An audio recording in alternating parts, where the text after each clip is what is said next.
Welcome to it, sports fans. It is the MKT Show. It is Monday. It's the 5th of the 7th month in part 2 of COVID. Part 2 of part 2 because it's July. It's the second half of the year. Welcome to it. Cracking weekend. And it's coming home. It's coming. Football's coming home.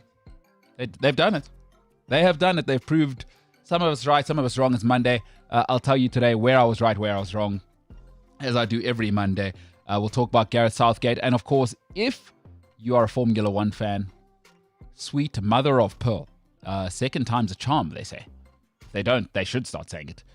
Yesterday, action-packed, thrilling, people squeezing each other off the racetrack.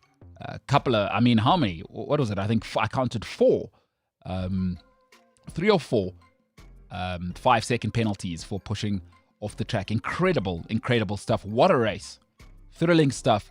We got Spike Valentine just after 1 o'clock South African time, and we will discuss that, unpack it. It's the best Formula One coverage you're going to get. I don't actually know how much Formula One actual coverage will do, but Spike will certainly be here to try and keep us on track. On track. That's the kind of Monday it's going to be. Ladies and gentlemen, now joining me, of course, in studio is a man who has no idea where Stellenbosch is. Actually, no knowledge of where anything is. He doesn't actually know the area that his school that he went to for 5 years is in. He actually doesn't really know anything outside of editing. Ladies and gentlemen, the one, the only, handsome, trimmed beard, not shaved, but trimmed. We'll eventually get him there through bullying and social coercion. James Jimbo Illingsley. Jimbo, what's going on? Pal, the hair's fire today. Hi. Your hair, Simpiwe's hair today, fire. Both of them? Yeah. Simpiwe lady works with us. Purple hair today. Absolutely stunning stuff. It was something to walk into, I'm not going to lie. Not in a bad way, I didn't expect to walk in and... The more you're saying, the more it sounds negative. I just feel like that's you. I'd like to hear what people have to say. Put it in the comments. As soon as James said, not in a negative way, that almost... You were digging your grave by saying, I didn't expect to, and then you were just putting the sand on top of yourself. Well, when you walk into a room, you don't necessarily... When you walk into a room with someone that you work with and see every day, you don't necessarily expect to see a change of hair color. So... I'm open-minded. I gave her a compliment straight away. What did you do when you saw her? I just said, that's purple. And she said, yeah. Oh. And I said, looks nice. And that's where we were. That's purple. I'd like to look into that. What you mean by that? Because her hair is purple. It is very purple. I like it. I think it's absolute fire. It's absolutely magnificent. Unlike you, though, I'm very positive about people and her in general. I'm a positive dude. Oh, your hair is great today, by the way, James. So you trimmed the beard. Anything to do with the bullying from last week? No, it was just super long and was getting irritating. When the beard gets to a certain length, it starts to... I can actually start feeling it on my face. Okay. And some of the hairs actually stick up and into my nose, and then it tickles my nose. That's why when it's super long, sometimes on the show I sit like this, because I've got hair poking and tickling my nose. Okay. So you're not... a few people were DMing me saying, is James doing cocaine? He's always touching his nose. But it's not about the sugar booger. Okay. Oh, it's good to know, dude. Glad to see you haven't replaced smoking with Colombia's finest. Well, they do say it's a gateway drug, but... What's that, cigarettes or cocaine? Yeah. Oh, okay. Cigarettes. Okay. No, because I was going to say, cocaine is certainly not a gateway drug. It is the destination. It's not the gateway. It is where you want to go, I would imagine. Never done it. I heard something once. I don't like coca, I just like the smell of it. Oh, that's so funny. Yeah. It's not good. No. Because, yeah.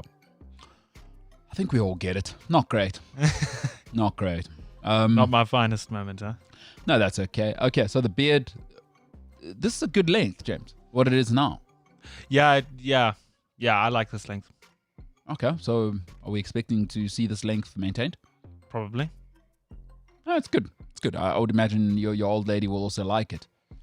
It's not quite as barbaric as the. Just to make it clear, my mom doesn't hate the beard. She's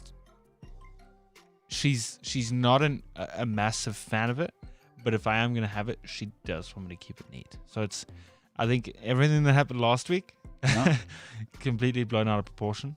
My mom doesn't hate the beard. She's not in love with it, but if I am gonna have it, just keep it neat like this. Yeah. Any prospects of this happening? Probably not. Let's be honest. What? You keeping it neat like this? I would imagine. Well, I like to think even when it grows long, I still keep it somewhat like uniform in terms of shape. Okay. Like not let it grow all the way up here. Like at least make sure that the line is distinguished even when it's long. That's cool, dude. That's cool. You know what? It's probably because I can't grow a beard that I'm hating on you. Do you think that's what it might be? Look, jealousy makes you nasty. Is what they say. They also say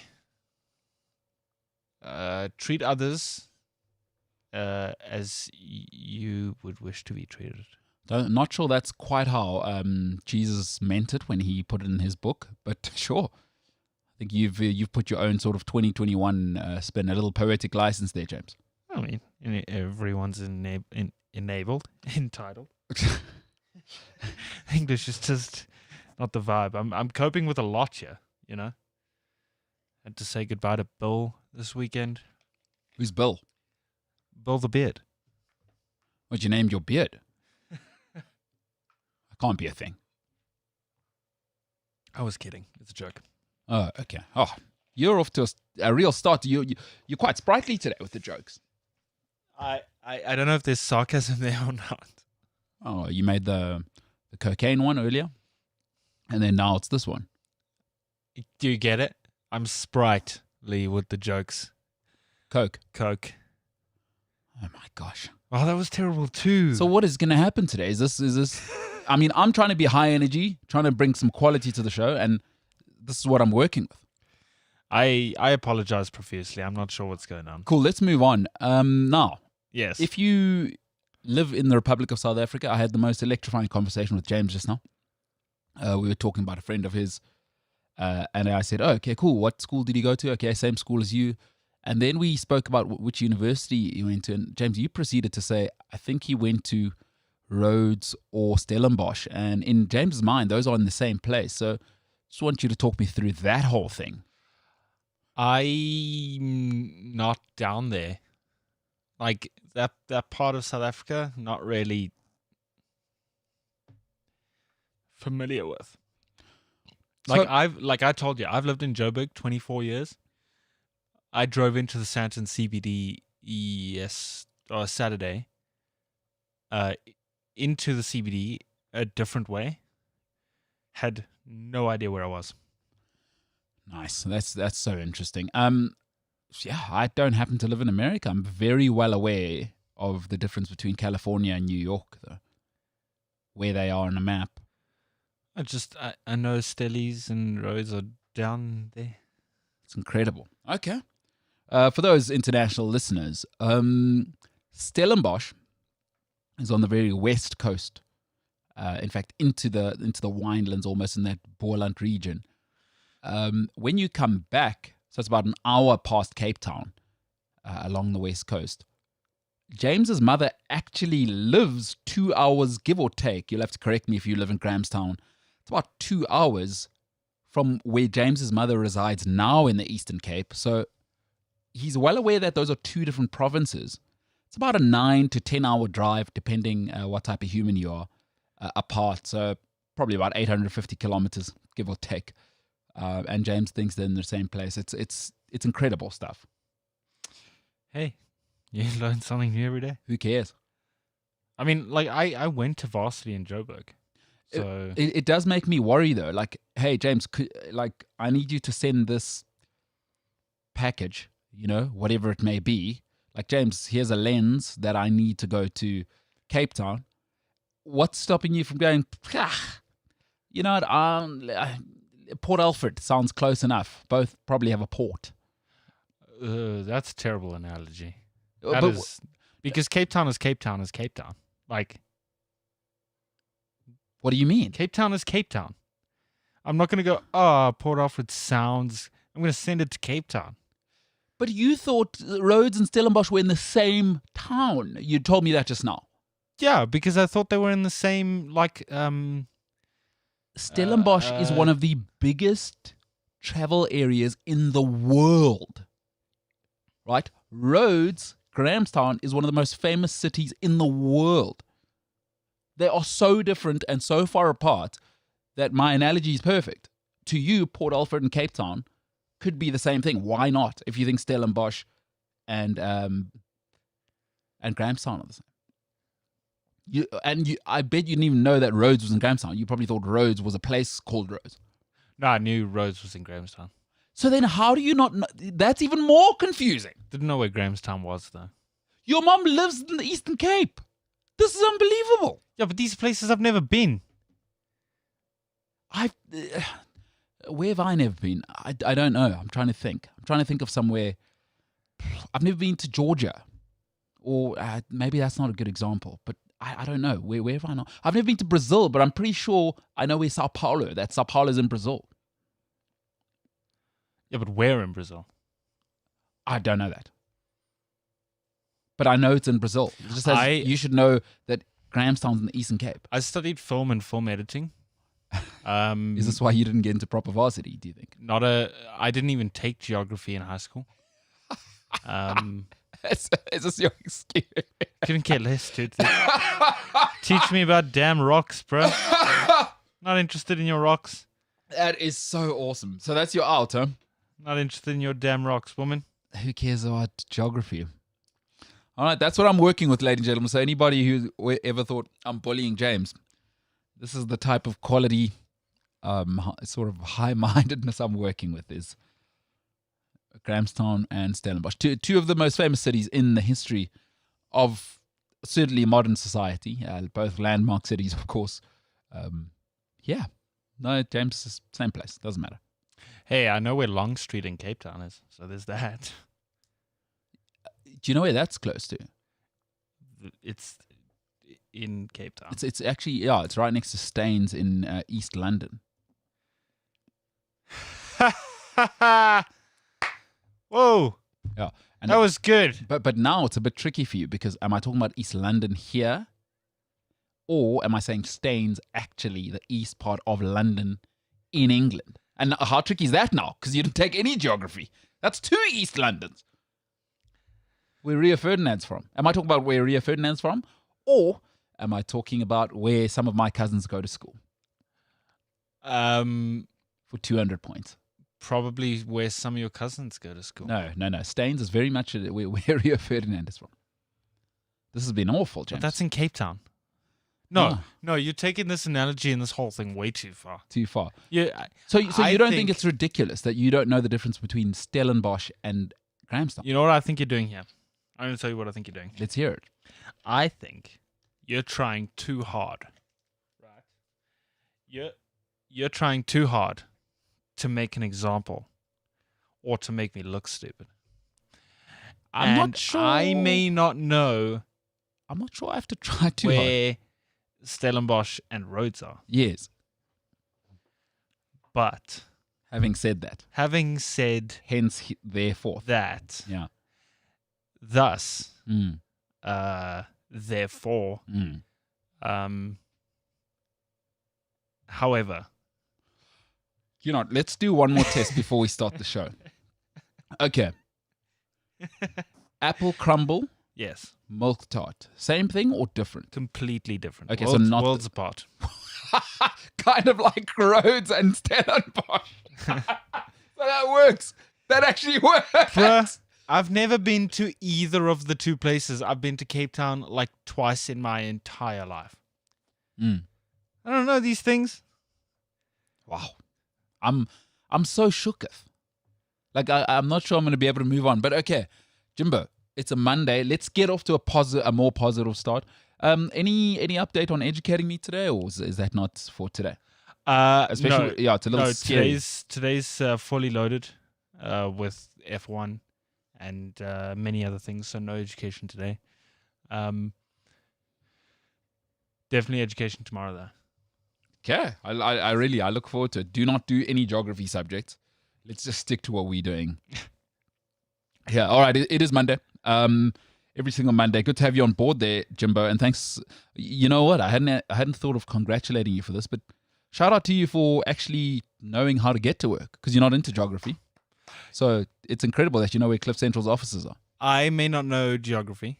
Yeah. However, I do know more geography than a large portion of people do. A specific portion, I mean. Also, 3 out of my 4 predictions for this weekend were correct. Even the score lines. Yeah. So you all about sport. Who cares about anything else? And I like that. That's focused. Who cares? Hey, East London, West London, Stellenbosch, your mom's house, Kreersdorp. Who cares? Just places. Basically, and I like your focus, is the world is where you live and where you don't live to you. It's not like you don't even need names for other places. It's like James's house. Everything else is I don't live there. I know most of Joburg. Okay, maybe most is a bit much. I know a lot of Joburg, like the back of my hand. Yeah, that's about it. No, I like I your don't know focus. where I was going with so that argument. you just saying, I care about football. 3 out of 4 predictions correct, and that's what you care about. And we'll chat about that. We'll certainly chat about that. Technically 4 out of 4 because I did predict England to go through. I'm just saying. You just didn't get the score right. Yeah. So you've got all 4. All 4 were correct. I think it was just the England score that was wrong. I didn't predict 4-0. I think I predicted like 1-0 or 2-1 or something. So you got the results right. Yeah, for the other 3 games. I'm just saying, look, credit where credit's due. I may not know where Rhodes is. Yeah. But I know where... That it's coming home. What you know is it's coming. Exactly. It's football's coming. I also know Premiere Pro. Yeah, that's what I'm saying. If you're not editing, you're watching football. If you're not watching football, I'm playing Apex. go to hell. And if I'm not playing Apex, go to hell. Yeah. Yeah. That's cool, dude. That's cool. Jeez. Weird for your mom because you might forget where she lives. I know exactly how to get there. You do? Yeah. Punch in GPS and we're off. That and after almost 24 years of going there every year, once a year, does kind of stick with you. What do you do? Fly to East London or fly to Port Elizabeth? No, we used to drive every year, 12 hours. Oh, good God. Yeah. 12 hours every December. And then Why? there was the odd December. I guess you got a rugby team and your mom can't pay for the whole rugby team to fly. By that time, the flights are $1 gajillion. It is cheaper to drive. Yeah, no, okay, that makes sense. If I was your mom, One car, one petrol tank, yes. one breakfast, one, you know what I mean? Like on a plane, it's 5 tickets, no, 5 bags. and it's murder. I mean, around then, you're talking 4,000-5,000 rand one way. And then you're hungry at the airport, and then it's... Yeah, and it's just like, mom must just keep paying, keep shelling out. Really, if you guys were good sons now, well, the two of you, right? Let's get it together here, pal, is maybe we don't make... Does your mom still drive or do they fly now that you guys are out of the nest? Where are we talking about? If they're coming to Joburg and you guys down there? Or... During lockdown, my mom drove up with me to come see her friends. That's unbelievable. Why aren't you paying for a flight for her? You had a job. Your brother's got a job. You guys need to come together, pay for your mom's flight. Never make her drive in this country. The roads are terrible. Just a thought for the future, you know what I'm saying? I'm not saying you should do it. Sure. I'm just saying we exchanging. There's no bad ideas in brainstorming, you know? Because remember when she was paying for all of your flights and your hotel bills, maybe a little time for payback, you know what I'm saying? Sure, absolutely. I don't think you're going to do it. I don't know. I don't like your tone. I think you're being a little... I don't like your tone. All right, Jimbo, give us some music as I do every Monday. Let's have a great week. Good to have you here, James. Good to be here, Great to have you here. That beard is fantastic. The hair is brilliant. I don't know whether you got a new skin program, but you are looking on fleek today. All right, as I do every Monday, where MKT was right, MKT was wrong. It's about credibility. Is you can't always be right. I mean, as much as I believe I am, but that is what it is. That's about credibility. Where I was right, where I was wrong from this past weekend. Where I was right, Belgium are a lie. So that's a full-on lie. Stop calling them a golden generation. The gold is the medals. You know when you win? Yeah, that whole thing. Yeah, Belgium's a lie. They're a big lie, and I was dead right there. I said it multiple times leading up to the Euros and in the Euros. So no good. You can't have Eden Hazard as your leader. Flair is great, but they got there's no real chutzpah to that team. There's no metal down that spine. Even Witsel, who's supposed to be the metal, is quite expressive for a holding mid. So I was dead right. Belgium, a joke. Where I was wrong, Italy are a force. I thought the lack of dynamism in midfield might cost them, but really they should have won by about 4 or 5. They should have embarrassed Belgium. They are very, very good. Big swag, great manager, and the assistant manager's maybe the most swaggiest guy alive. What more do you want? Phenomenal team. And the reserves of the bench. I mean, now, Italy have a problem because Spinazzola being injured is such a big part of their attack. What he does with Insigne on the left there, it's nullified now because Insigne constantly has that option. Not sure Emerson's going to give him that running power that Spinazzola gave him.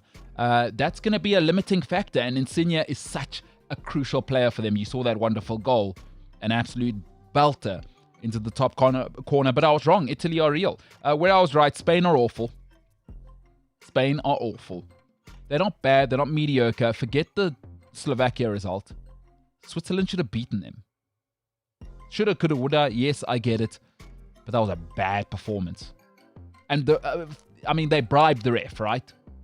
Like, that is not a red card. The player's not left his feet. But okay, you get 25 minutes against Switzerland, 10 men of Switzerland, and you can't put them away.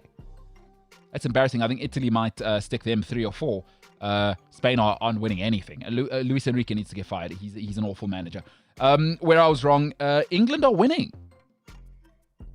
England are winning. Say what you will. England are winning. You don't have to like it.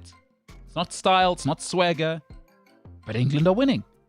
And I was dead wrong there. I said, you got to fire Southgate. But I was wrong. Here they are, semi-final. And honestly, I watched Denmark. Denmark are not that good. They are not that good. And they are, I think England are in the final. It's coming home. It is coming home. Where I was right, the Proteas are an embarrassment. I hate to say this again. I don't really. I had to turn off the television because 90% of that Proteas team is overweight. I find it an insult that sportsmen are not in pristine shape. But what it tells me is I'm right, is there is no standard of excellence. Standards tell you whether you can sustain it or not. There is no standard of excellence in any South African sports. In any South African sport. And I hate that I'm right.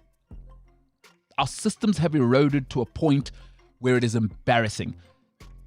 They all look like they are in their third trimester outside of David Miller and Kagiso Rabada.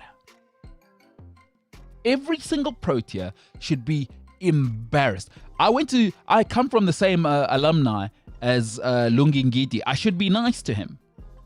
But it is embarrassing that a fast bowler like that is carrying that much extra poundage. I'm sorry, he has carried that now.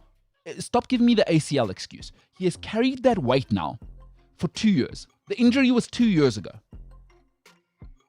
It's embarrassing. And it's on the individuals, because I think as a professional sportsman, you should take personal responsibility to be in the best physical shape you can be in. But it's also on the institutional level, right? This is why Harvard and Oxford and those places stay the same. You know why they stay ahead, unlike other universities around the world? It's about excellence. What's about, people make this mistake all the time, is they go, okay, Kagiso Rabada's in shape. Obviously, that's the roof. Yes, but then you've got Shamsi looking like he's carrying triplets. So, folks, to be excellent, it is about how high is the floor of your institution. It should be unacceptable. It should be unacceptable for the so-called best cricketers in South Africa to be allowed to be in the squad and be in that physical condition. Listen, I'm not about PC. Call it body shaming, call it whatever you want. It is revolting. and it is a lack of standards. And as a South African, I'm embarrassed. I am genuinely embarrassed. When you watch the Euros, that's what sportsmen look like. Outside of Luke Shaw and Eden Hazard, that's what sportsmen look like. I'm sorry, the Proteas, it's revolting. It is disgusting. Get it off my screen. And I don't know what's happening there. But I'm not investing in the Proteas. I'm sorry. If they can't even get to the gym, it's clearly not an honor. Well, when something's an honor, you put in the work. And I don't want to hear Shamsi's the best T20 bowler in the world, so it's okay. This is the problem, again, with you don't want to start getting into the long grass with our country. Stop being outcomes-based, process-based. What's the process? Because you can't replicate outcomes if you're just going, oh, well, at least it's about the performance. If you have a process and systems, you can replicate that and you can almost guarantee success long term. You watch the All Blacks this weekend. Embarrassing. Absolutely shocking. And I was dead right about the Proteas. Not worth your time. Quite frankly, I will not pay for a ticket to watch the Proteas when cricket returns. The least I'm asking you to do, get in shape. I guarantee you, I could do a fitness test tomorrow. Not a single Protea would beat me. If you know somebody in the Proteas, let's set it up and we're on. Tomorrow, and I haven't exercised in 7 weeks. And I guarantee you I'm fitter than every single Protea there is. Put it out there. If you know anybody there, set it up. I feel pretty good about myself. Embarrassing. Where I was wrong, Giannis Antetokounmpo or Chris Paul are going to be NBA champions. I stated a while ago, I don't think either guy will win.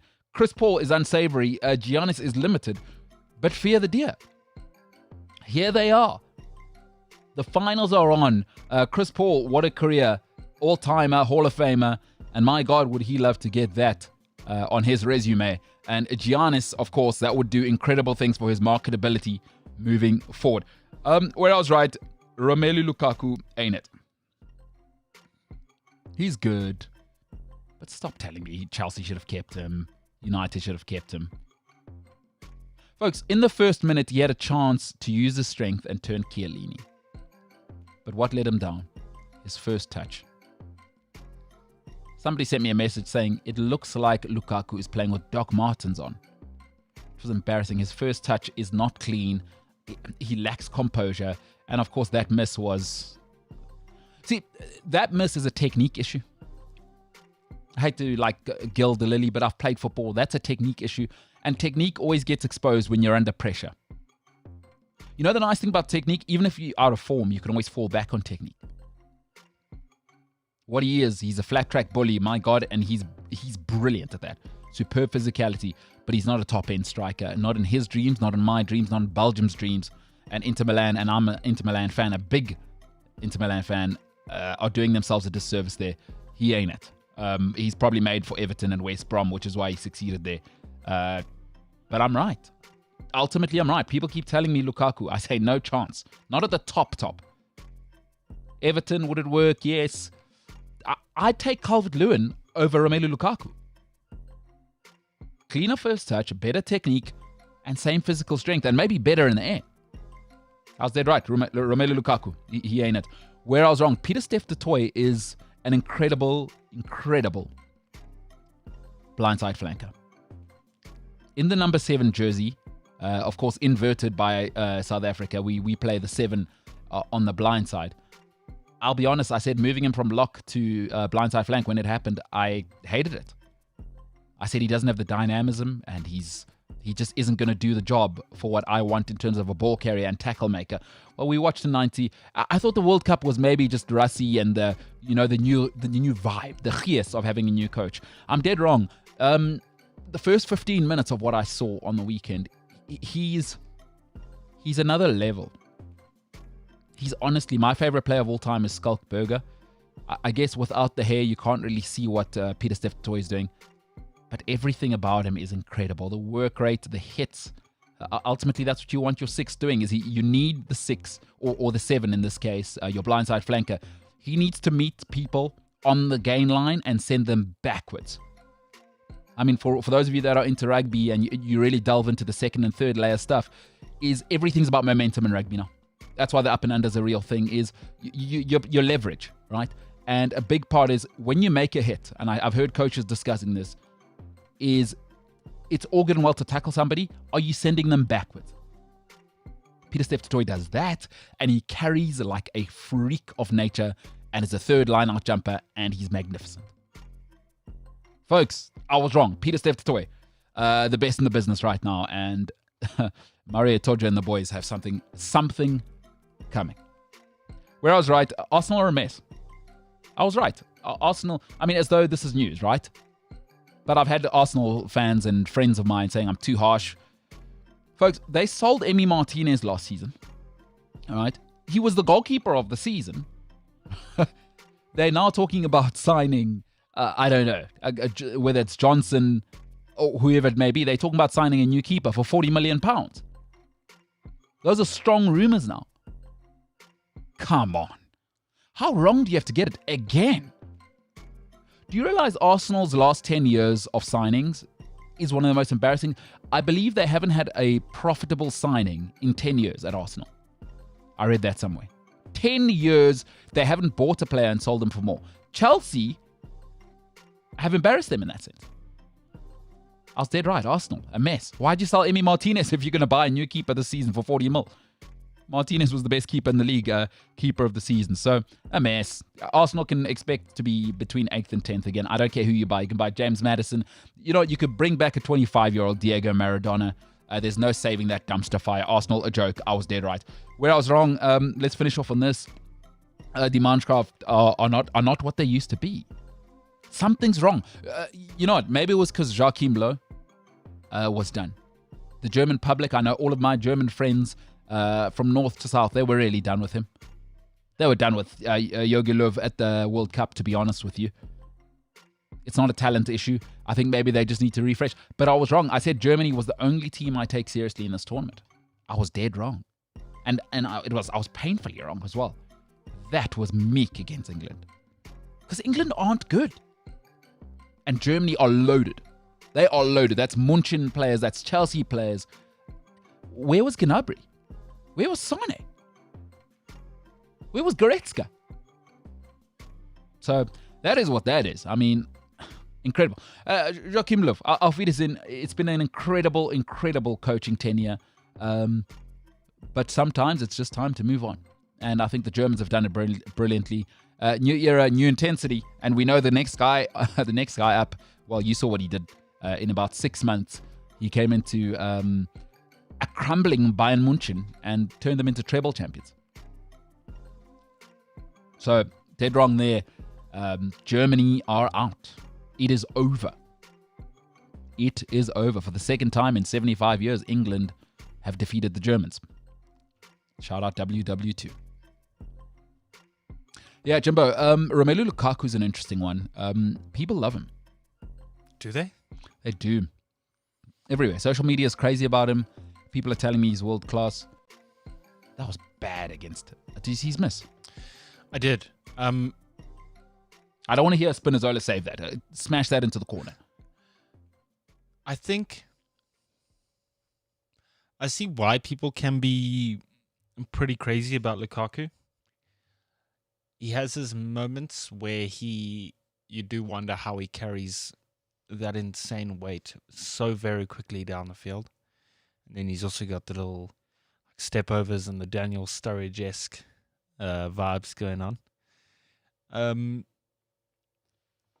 Yeah, I think that's about it, though. Like I say, he has his moments. Outside of that, he's not really a prolific striker, is he?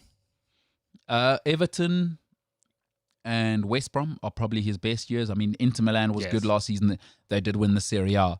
But Serie A is a bit of a joke. At Man United, he was diabolical. Just down horrendous, dude.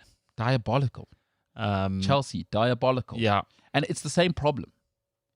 No first touch, no composure. It's because his technique's not good enough to be at the top. Like, there's certain things you've got to be able to receive the ball under pressure, especially with his body. Like, I wish people could go back to it. In the first minute, He's in the box one-on-one with Chiellini. He gets the ball, and all he needs to do is have a half-decent touch, and he's one-on-one, and the touch is, oh my goodness. Horrible. No, steel-toe boots. You might as well be wearing those. You know, those army ones. He does have big feet, though, huh? Just have a better touch. So did Zlatan, and so did Berbatov. They had big feet. Touch like silk. His touch is like a World War II bomber. Yeah, no, it's He's no good, dude. But it also shows when Belgium do play, there's not an awful lot of him being the target man. And when there is, you do sort of wonder why. Like, surely Roberto Martinez sees that he doesn't have a touch. What do you do there with Roberto Martinez? Is it time now, or do you wait for the World Cup? Because the World Cup's only 18 months away. Do you give him one last crack? Because this team will probably be together for another 18 months, and then Hazard's 32, 33. Then De Bruyne's getting on 30, and he's had 3 massive injuries over the last sort of 3 or 4 years. Witsel, as we saw. Witsel, by the way, recovered from an Achilles injury in 6 months. That's ridiculous, but okay. But this era is at an end, right? So I read this morning that the Belgium FA have no intentions of letting him go. Personally, I think the Belgian squad has the potential and the players to succeed. I just feel like they're missing a manager that it's not like a gelling thing that's the issue. I think they don't have a manager that's a personality, if that makes sense. I don't see Roberto Martinez as that guy that's like, come on guys, we can win this. Like I don't know, he just doesn't seem like a manager that can take them far. Like, it's almost like he doesn't believe that he's the Belgian manager. I know what you mean. You know, sometimes it's why there's different people for different levels, right? Yeah. Is like, if you want to work at HSBC, they generally look at Harvard. They don't come to UCT. They don't come to UJ. They go to Harvard. They go to Brown. You know what I mean? Like, you want to work at proper places. I mean, having said that, I think Wits and UCT it's maybe a bad example, but you get the gist of what I'm saying. I went to NMMU, so I can't imagine HSBC are looking at NMMU, right? Is they looking at UCT's business school? They're looking at Brown, Harvard. Certain personality types just can't handle the expectation to win, you know? And I just think Robbie Martinez, for all he is, it didn't work at Everton. It didn't, and he got Wigan relegated. And I like him; he speaks well. But I think a big part of Belgium, they've been done a huge disservice. Is now Mark Wilmots, for those my age, was a phenomenal footballer in his time. Great character, super fiery. But not in a gajillion years should he have been the manager of a team this good. So Mark Wilmots, for those who don't know, was the manager before Bobby Martinez. Lots of people don't know who that is. Right? Do you know who? Not a clue. Of course. And then Bobby Martinez. Like, what is going on? What a waste of a generation, isn't it? So, I honestly think that Belgian squad needs a manager like a Pep or a Jose. I know they're completely different personalities, but they need a manager with a drive. Like you say, Martinez has never really had the sort of pressure to perform. I mean, at Everton, I'm pretty sure the board expectations at Everton weren't win the league, or, you know, he didn't have that kind of pressure.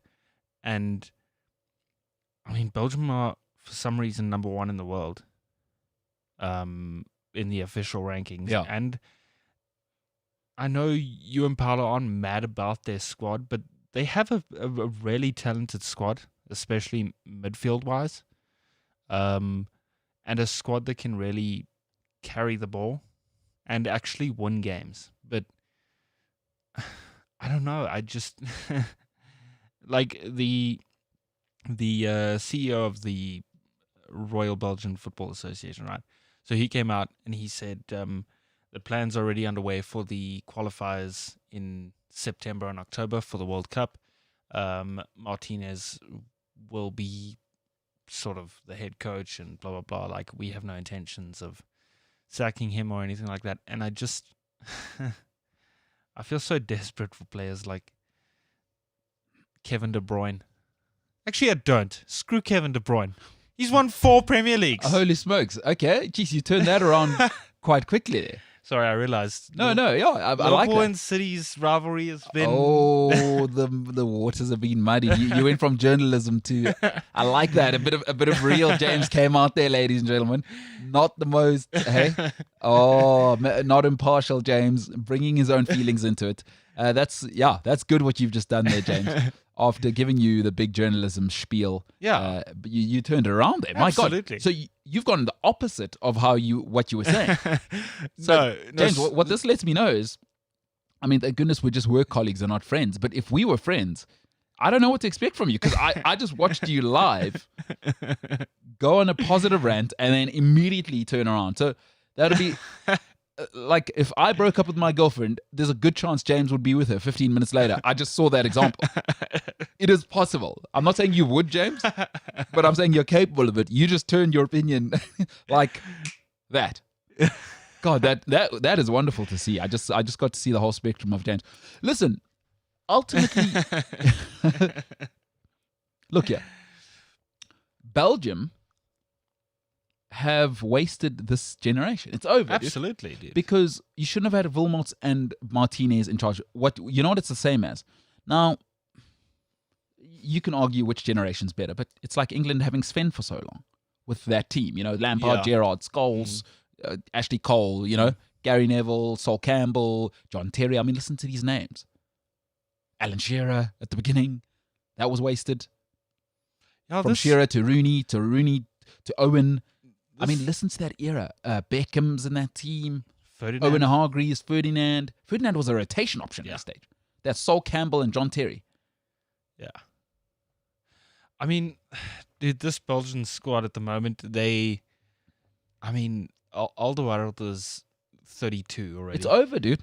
Courtois is also, I think he's nearing 30. Yeah, no, well, keepers can play forever. I'm okay with him, but Alderweireld and Vertonghen are still the backbone. I think Lukaku is I think he's just over 30, actually. No, 20, because you remember he started at 18 at Chelsea. Yeah, he's been on the scene for so a while. he'll be late 20s. Eden Hazard's getting old. No, he's done. Hazard, I can't take seriously. Axel Witsel's still kind of talented, but past his prime. And doesn't care about football. Yeah. He went to China in the middle of his career. Or was it China? He went wherever for money. Yeah. He left for money. He went to Shanghai Shenhua, I think. So he doesn't take it seriously. Which is cool, by the way. Get your money. Carrasco doesn't take it seriously. All about the money. Yeah, dude. And by the way, get your money. Right? But Golden Generation talk, please stop now. Because who's going to be their defenders at the next tournament? Because Alderweireld is not going to be fit enough in 2 years to be your backbone. And if he is, I don't see their defense as being like Italy, They aren't that well coached. There is no, what the Italians call the catenaccio there. Also, what I think has spurred that relationship on for such a long period of time, the Bonucci-Chiellini one. I thought you said spurred Vertonghen and Alderweireld. Spurred it on. That was actually good. I should have said that. Yeah. I hate everything. Yeah. Anyway, No, it's okay. It's okay. They played at a club level also for a very long time. And I think that also when you sort of moving between club and country and that kind of thing, I think that relationship is stronger and you can play for longer. And I know from watching that Spurs documentary, Alderweireld and Vertonghen are actually like best friends. But they've also, like, Vertonghen's moved on to wherever he is now. Alderweireld's still at Spurs. So I think that like relationship is also not really as strong as it would be on the field. Also, it's a bit disrespectful to compare either of them to Chiellini. He's maybe one of the most legendary defenders to ever play. It's also just an ability thing. Yeah, I hear you. But also, the Italians, of course, you can go and look up the Catenaccio, made famous, of course, in the sort of 80s and 90s. The coaching style is, also the coaching styles are different, but Belgium is based around their attack. You can't have Diedrich Boyata as your... No, that's not a vibe, not a plan. I forget who the other gentleman is with the swag dreads. No good. That ain't going to work. They got another centre-back. I don't know what he's just vibes. So it's over for Belgium, I'm afraid. Because who are you going to have as the defenders at the next tournament? Alderweireld has to be gone. Vertonghen looked slower than a cart horse already at this tournament. That's 18 months away in Qatar. Sorry. I think Christian Benteke is Belgium's best bet. Put him at centre back. From attacking centre back. Solid. Or defensive striker. No, attacking centre back. So what he does is, remember, I think 2 seasons ago, Vertonghen was played on the left. Yes. And he would just run up the field and actually demolish players as a defender and end up in the next box. Yeah. I think Benteke has that capability. I don't think enough teams have tried that. You know, famously Dion Dublin, of course, moved from striker to centre back.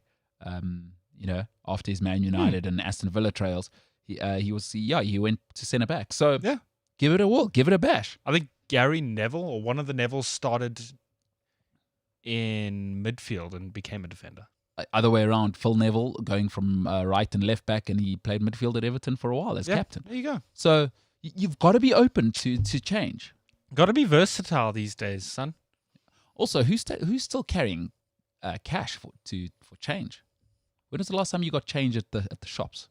Every time we're out, no word of a lie, I always have to ask whoever I'm with for cash to give the car guard. I never have cash. Who's still got cash? Why are we talking about this? Oh, you got to be open to change. But then I just thought, change is not a real thing anymore in my life. I haven't drawn cash. I honestly cannot remember. When was the last time you drew cash out of an ATM? Sure. About 3 weeks ago. To do what? To pay your cleaning lady? Yeah. Okay, that's the only. So even then, no, because I've got like an Uber cleaning system people. So I just like pay them. The lady pitches up when I'm not at my house. Yeah. They come in, clean, get the hell out of there. So I don't even draw cash. No, EFT. So all about that. Crazy time. Weird, huh? Unless you're evading tax, I don't know why you'd need cash anymore. I've never understood it, especially in South Africa, such a dangerous country. In the immortal words of Michael Jackson. Hee hee. Nope. I was going to go with make that change, but sure. Oh, okay. Mine's probably more famous. No. Heal the world, he said. Well, should have healed himself first of his demons. Did he have demons? I don't know. Shouldn't have 12-year-olds sleeping at your house when you're that old. There's some stuff going on there. And he was born as dark as I am. He ended up dying lighter than you are in winter, James. In fact, James, you and Michael Jackson at the end had a lot because he was a middle-aged woman when he died. And I know you're into that whole vibe, walking on weekends. And I now rotate my hips. Yeah, catching up with Jess and the girls. Yeah. Just can't wait. Looking forward to it. 5 o'clock. See you girls at the corner. I actually know a Jess. That's really weird. Yeah, because you're a middle-aged white lady. I am. You and Michael Jackson. Who would have thought Michael Jackson, Change, and the Belgian squad? No. Michael Jackson, James, Change, and the Belgium squad. That sounds like a great name for a band. You know what that would be? That would be your classic indie band. But here's where indie bands have to go now.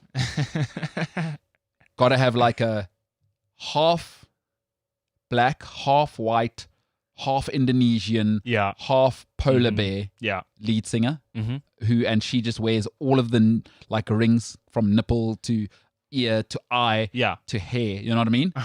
And then it's always the emaciated, skinny white guy as like the banjo player. Right? It's got to be like that. And he's always like that Finnish looking guy, because you haven't seen Game of Thrones, but it's always like a White Walker on the banjo or something annoying. Right? I'm going to pretend I get that reference. Yeah, like, you know, Scandinavians, some of them are uber light. Look up White Walkers. So you got to have that. And then just for balance on the drums, it's got to be, And then just for balance on the drums, of course, it's got to be like a West African guy. Yeah. Who actually has like a white wife. Yeah, it's never, you can never just have a bunch of lads start a band together, you know? Black guy, white guy, I don't know, Indian guy. Like, it's got to be, like I said, the lead singer's part polar bear. Not sure if you caught that. Just to include everyone. I don't know how she's managed to slip that into the gene pool. I mean, I don't know what the Inuits are doing out there. They might say, you know, they could be getting into polar bears. Polar bears might find Inuits attractive. Who are you to say, James?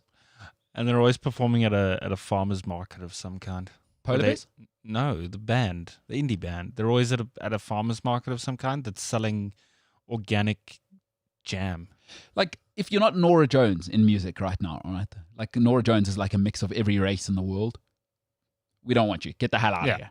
Mm-hmm. Just don't you dare be a white guy or a black guy. Yeah, Sorry. How do I sell that? How do I sell to the world that you're just one race, pal? By the way, you had a sex change? No? Take that, go straight to hell, and don't even collect $100. Get the hell out of here, and you'll never work in this industry again just for coming in this office, for not being the most multiracial person and possibly with a sex change person in the history of mankind. That's a waste of our time. How do I sell that? That's what it is now. It's not about the music. We just made a whole band, and we have rules and everything in place. I'm just telling you what I see. I don't want to be the news. I just report the news. Michael Jackson, James. What was it? Michael Jackson, James, and the Belgium squad. And the change or whatever, wasn't it? Yeah. Michael Jackson, Change, James, and the Belgian squad. And that's perfect as well. That every indie band name goes to that, right? The Rigrogs and the Wing Wang Wongs. Yeah. Do you know what I mean? No, there's no indie. There's no The Killers anymore. There's like no The Beatles. Desmond and the Tutus. Yeah, well, which, okay, even that's starting to get close to it, right? Like, but it doesn't, what happened to just The Beatles? You know? Or like Westlife. Yeah. Sweet Jesus. Sweet mother of pearl. All right, Jimbo. Listen, before we go, because coming up in a couple of minutes is a little bit of F1 talk. Yay. But you know what? There's people who give up. They're 12 o'clock. A lot of people are risking their jobs on the line. A lot of people joining us, I don't know, maybe ignoring a loved one, Like, he's annoying, she's annoying. Let me put these earphones on and say, I'm in a Zoom call. That's a lie. You're listening to us. There you go. Yeah, I got a 12 o'clock, 12 to 2. Sorry, babe. I got to go for every day our boss has insisted 12 to 2. We have to be on a live Zoom call. Yeah, it's just, I wish I could help it, but I cannot. Yeah, someone's got to pay the bills. Yeah. Because obviously she was in marketing or he was in marketing. Yeah. You got sacked. It wouldn't be this way if COVID wasn't a thing. Yeah. COVID changed everything. And I hate it. Exactly. I hate that from 12 till 2. I've got to sit here. And I'm telling you real things. People are getting creative. I probably shouldn't say this, but I do know a friend who has devised something to ignore his partner. Like, it's too much. It's too much that they, like, always at home, So he's kind of, like, lying. Like, he'll take phone calls and just walk to the bottom of the garden.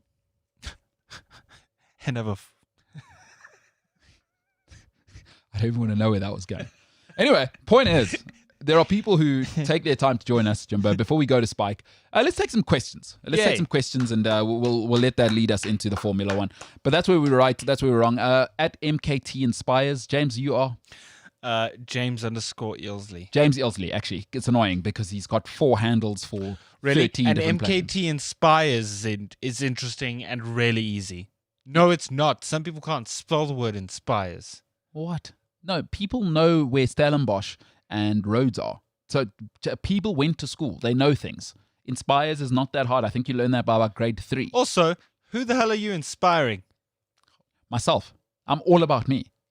I want to get out of bed 1 foot at a time in the morning, brush my teeth. Well, actually, I take a shower. By the way, new shower head, but that's a whole different new world. I got the worst videos this weekend. The unboxing one? Lord.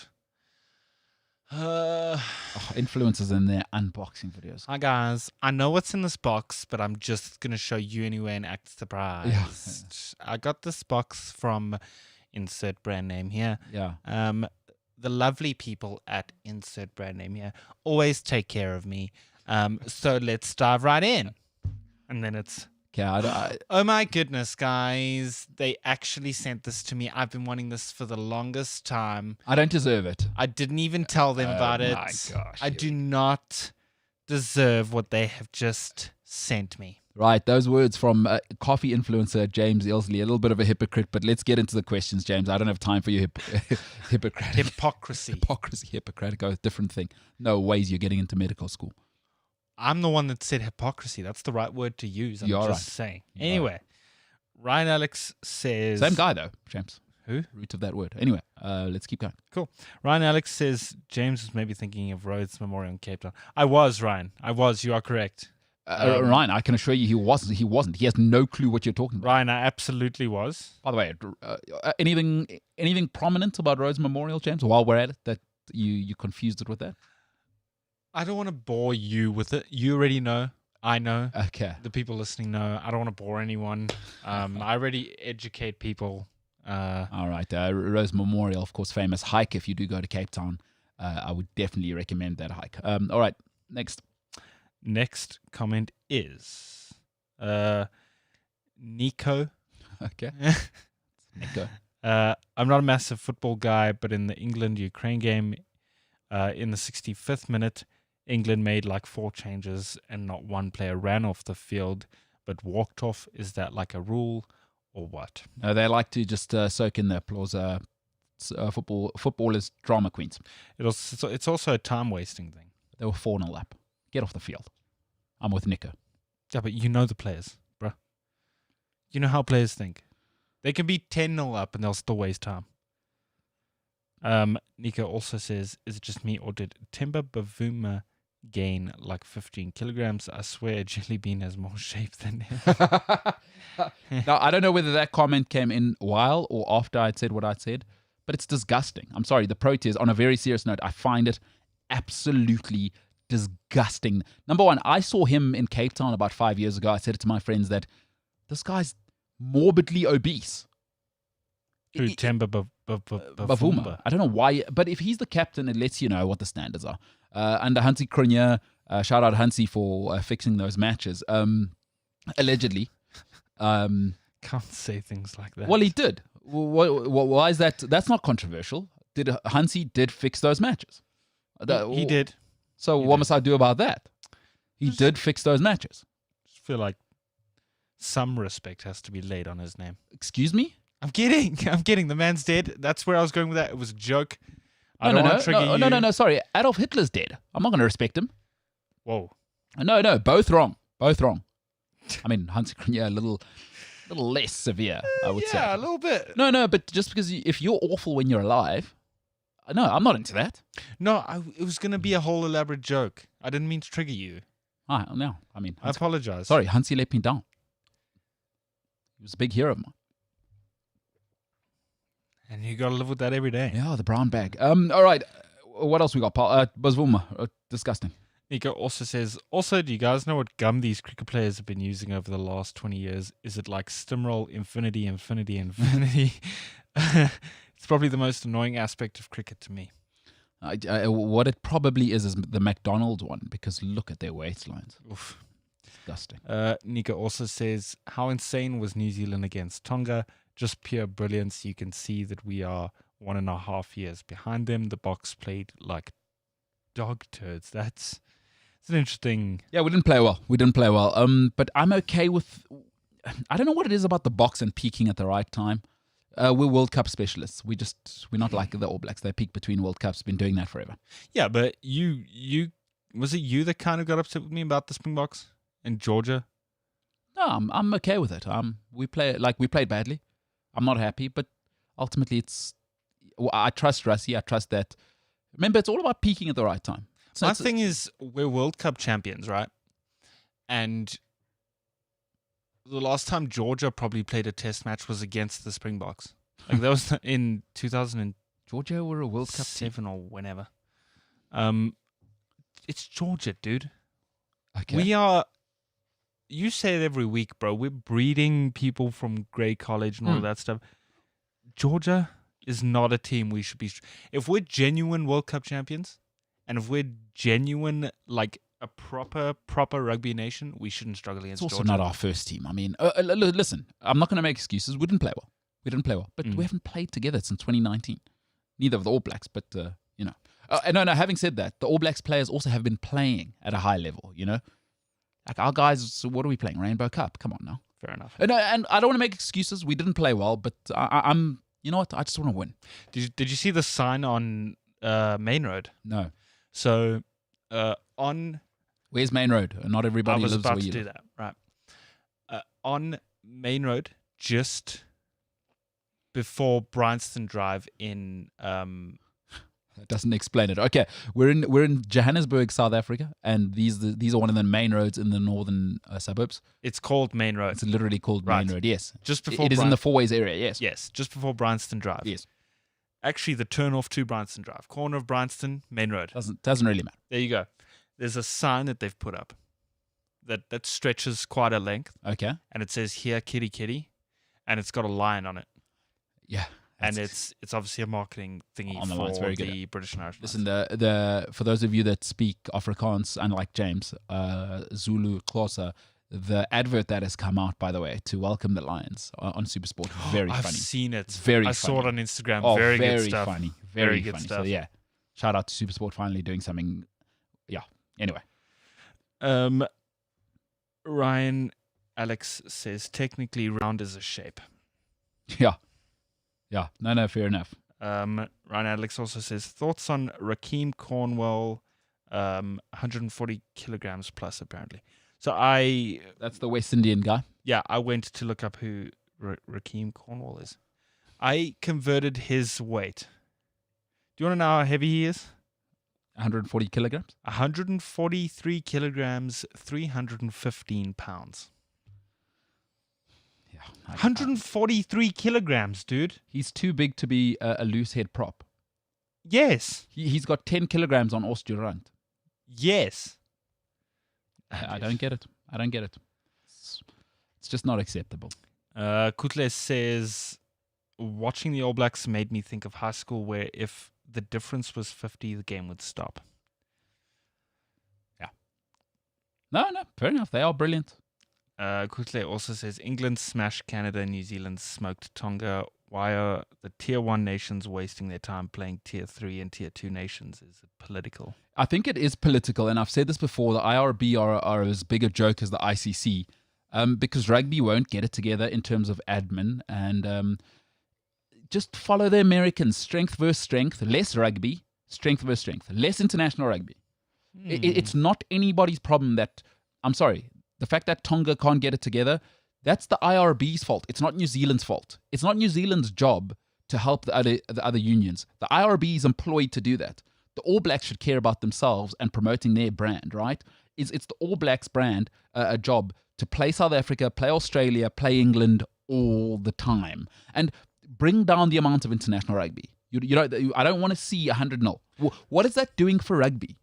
But again, dude, the sort of overall thing about international rugby, like I said to someone this weekend, I love when the Springboks play.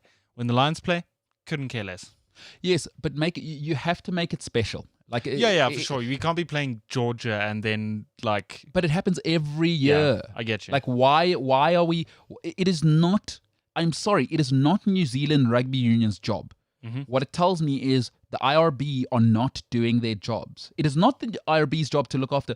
Listen, England, South Africa, New Zealand, Australia, Ireland, Scotland. You don't have to look after those unions. Don't worry about it. Now, go and look after the rest. Why are the Tongans and Fijians still not able to be paid? Wait, is rugby not like a professional thing? It is embarrassing. I mean, listen, I forget what the documentary is called about the Fijian players talking about what they have to go through. It is... Now, part of that is down to the countries they live in. We see it happening in cricket now. But I'm sorry. Listen, the IRB has failed everybody, because what we need is Tonga and Fiji to be better. What we don't need is all of their players playing for New Zealand, because that's what happens. Listen, you got to pay. I don't blame any of the Samoans and the Tongans and the guys. Yeah. People keep complaining about them going and playing for New Zealand. Rugby's outside of UFC. Is there a more brutal game in the world? NFL? No. Get paid. The guys need to get paid. And that's not New Zealand's problem. That's the IRB's problem. Why is Fijian rugby not set up properly? And that's your only job. It's probably not. Like, the weekend is an embarrassment. Do you know rugby has not moved forward since 1995 because Tonga were this rubbish in 1995? How can that be possible? How can that be possible when Senegal are making the quarterfinal of the World Cup in football in 2002? Because football's professional. That's what it is. And by the way, don't give me the excuse. All of the Islander guys, they're playing rugby in New Zealand. Some of them play in South Africa, and they are littered all over England and France and Ireland. So it's not like they're not exposed to the proper way to do it. Is they will bring that professionalism back. IRB, what are you doing to help these poor countries actually have the right coaching structures? Because I can go to Brazil now. Brazil, from what I know and have read, let me use a country I've been to. Argentina, desperately poor. The football academies are incredible. You know why? Because FIFA knows that's the right thing to do. It's got nothing to do with Argentine Football Association, because that's an embarrassment. That is a joke as big as SAFA. That's FIFA. That's the European clubs' understanding, right? If anything, it's really the clubs in Europe that should be helping. The IRB have such an easy job to sort this out. I don't know what's going on, and I don't want to see it again. It does nothing for rugby, what happened yesterday. It does nothing. We should not... Us playing Georgia should not happen. We should be playing touring squads. We should be playing local sides like back in the day. We should be playing varsity sides. The box should not be preparing like that. That is bad for rugby. Because you know what Chinese people, American people see that is that your product. NFL, every single week matters. It is on the line every week. You've got to make it special. So I agree. I think it is political. What else we got, Jimbo? Just a couple more comments. Yeah. If you are joining us, of course, for Formula One, we'll be with Spike in a wee little bit. I got to find where we were. I have no idea where we were. Yeah, there it is. Oh, okay. Because you don't know Stellenbosch and... it's true. That's a geography thing again. Zapeta says that New Zealand versus Tonga game brought back memories of playing against Grey Blum, where keeping the score under 50 was an achievement. A lot of PTSD as well. True that. By the way, if you've been on that is the coldest train trip in the history of mankind. If you shout out to you if you've survived that. Mark Francis. Lukaku has never had a great first touch. He can hold up the play, but he needs a versatile midfield to enable him to be effective. He is a squad player rather than a leader of the pack. With your statement about HSBC looking at Harvard, Mark Francis said they look at Gibbs Business School. # just saying. All right. Maybe HSBC is a bad example. They're kind of everywhere. I should have gone with like Fannie Mae or those proper banks, you know? Like, I'm just an editing meathead. So I mean, you don't even know where Rhodes is, so for you to know who HSBC are would be asking too much. Mbalelo G says, can't wait to see football fans not being able to drink at the World Cup in Qatar. I think they actually are suspending that ban within the stadiums. I stand to be corrected, but I do remember in Dubai, there are certain regions where you can drink. Yes. So you can go, shout out if you've ever been to Dubai, James? You ever go for the brunches there? Yes. And by the way, brunch is not brunch. I don't know what you're thinking, James. Are you thinking good food? No, like genuine late breakfast brunch things. No, it's not that. So shout out to you if you've been to Dubai and you know what I'm talking about. It's the biggest party in Dubai. You call it a brunch, but it's... Oh, I've never been to that, no. Get out of here. Ryan Alex says, how about those Georgian names, though? Poor commentators. Yeah, a whole bunch of Ishvilis, huh? Just a bunch of Villies. That's all the comments. So we got for now. All right. We're going to take a tiny little break. Small. Not a big one. Okay. You know? I mean, if you break your femur, massive break. Yep. If you break a Kit Kat, small break. Size doesn't matter.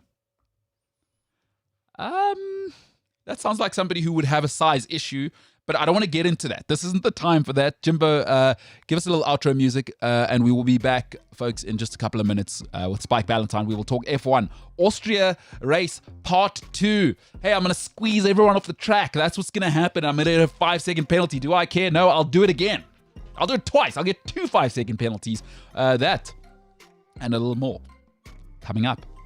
After this, this is the MKT Show. See you in a bit.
Welcome back, the MKT Show.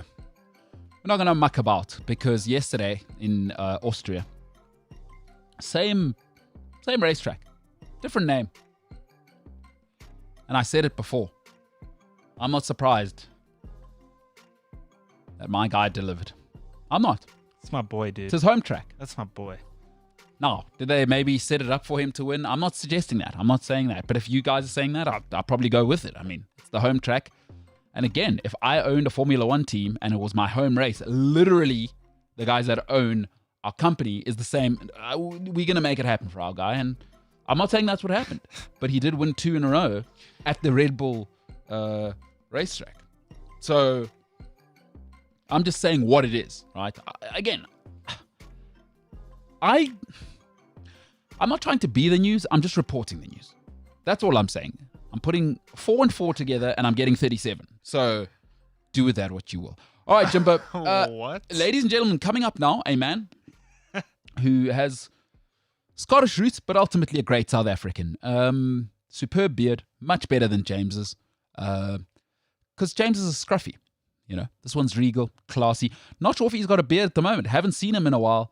Ladies and gentlemen, Formula One aficionado, that car guy, Spike Ballantyne. Spike, what's happening, pal? Hey James, how's everyone today? I heard your rugby rant. It was epic. They got me my feels, as the youngsters say. Yeah, and also I thought maybe I'd jump in with an opportunity to explain to you why so many Georgian names are similar and how they end in Ashvili, as you said. Yes. So many Vilis. It's basically like the Georgian version of son of. Oh, I see. So it's like Johnson, Ferguson, same sort of thing. Oh, it's a bit of a. I like how you put a Georgian and a Scottish tie in there. You went with all the Scottish surnames. Some man of the world. You got to tie everything in, and now you know. There we go. It is good to know, Spikey. Before we get into it, did you enjoy the racing yesterday? I mean, that was some of the most action-packed stuff I've seen. Yeah. Did I enjoy the racing or did I enjoy the race? Just the race itself. The race itself. Yeah, I thought the race was good. I thought it was nice to see certain teams coming through. It was interesting to see where certain teams, how they lived up to their expectations, how they compared to last week, how some people managed to take learnings from last week and move forward, how others didn't. So I think overall it was a good race. Some of the racing was a bit sketchy, and we'll get into that. But I thought maybe I'd kick off by explaining or just going into how this was a phenomenal race of twos. This past Austrian Grand Prix. Obviously, it was the second race at the same venue, so there's 2 of those. Second pole and win for Max Verstappen, 2 of those. It was the second time that Yuki Tsunoda qualified P7, second time in a row. The second time that Lance Stroll qualified in P10, and it was the second time Esteban Ocon qualified P17. And it was also the second time that Haas locked out the back row with P19 and P20 in the same order. We also had 2 drivers getting penalties for the same thing. We had 2 drivers getting double penalties for the same thing. That's all, this last week. And if you go back to last year, it's the second P6 qualifying for Perez at the Red Bull Ring. It's the second third place finish for Norris at the Red Bull Ring. And it's the second P5 for Sainz at the Red Bull Ring. How's that for a bunch of seconds? It's you know what makes it unbelievable is that, hey, a week ago, exactly the same, 20 guys with the same level of acumen were racing on exactly the same track. The race could have been 10 years apart. That's what I find incredible. It's not like... That is a good point. Yeah, incredible stuff. By the way, before we get into it, sensational background. Oh, thank you. That's Lando Norris, driver of the day. Sensational. I love what you've done there. Wow, that is jumping. All right, let's get into it. Austria, the Red Bull Ring, Spielberg this time. We're calling it. It's still fantastic to me that we can do this. But let's get into Red Bull. I mean, need I say more? Need I say more? They really are showing their class now. There was a lot of conjecture at the beginning of the year about how close they were to Mercedes. There was a lot of debate of whether there was certain tracks or just a kind of thing that they were going through, if Mercedes-Benz were going through, if they were still struggling to find their feet. But I think it's getting pretty obvious now that Red Bull do have the measure of Mercedes and then some. And it was another absolutely faultless race from Max Verstappen. Interesting that he wasn't happy with his qualifying. He went out first for his Q3 run.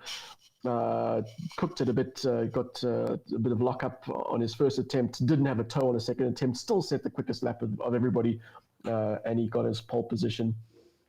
He came out after the race. He didn't expect the win to be this good, and he walked away from the race with his first Grand Chelem. Now you're going to ask me what a Grand Chelem is. Bless you. Yeah, jeez, kiss your mother with that mouth. Grand Chelem is a wonderful Formula One thing where the driver it's not an official thing.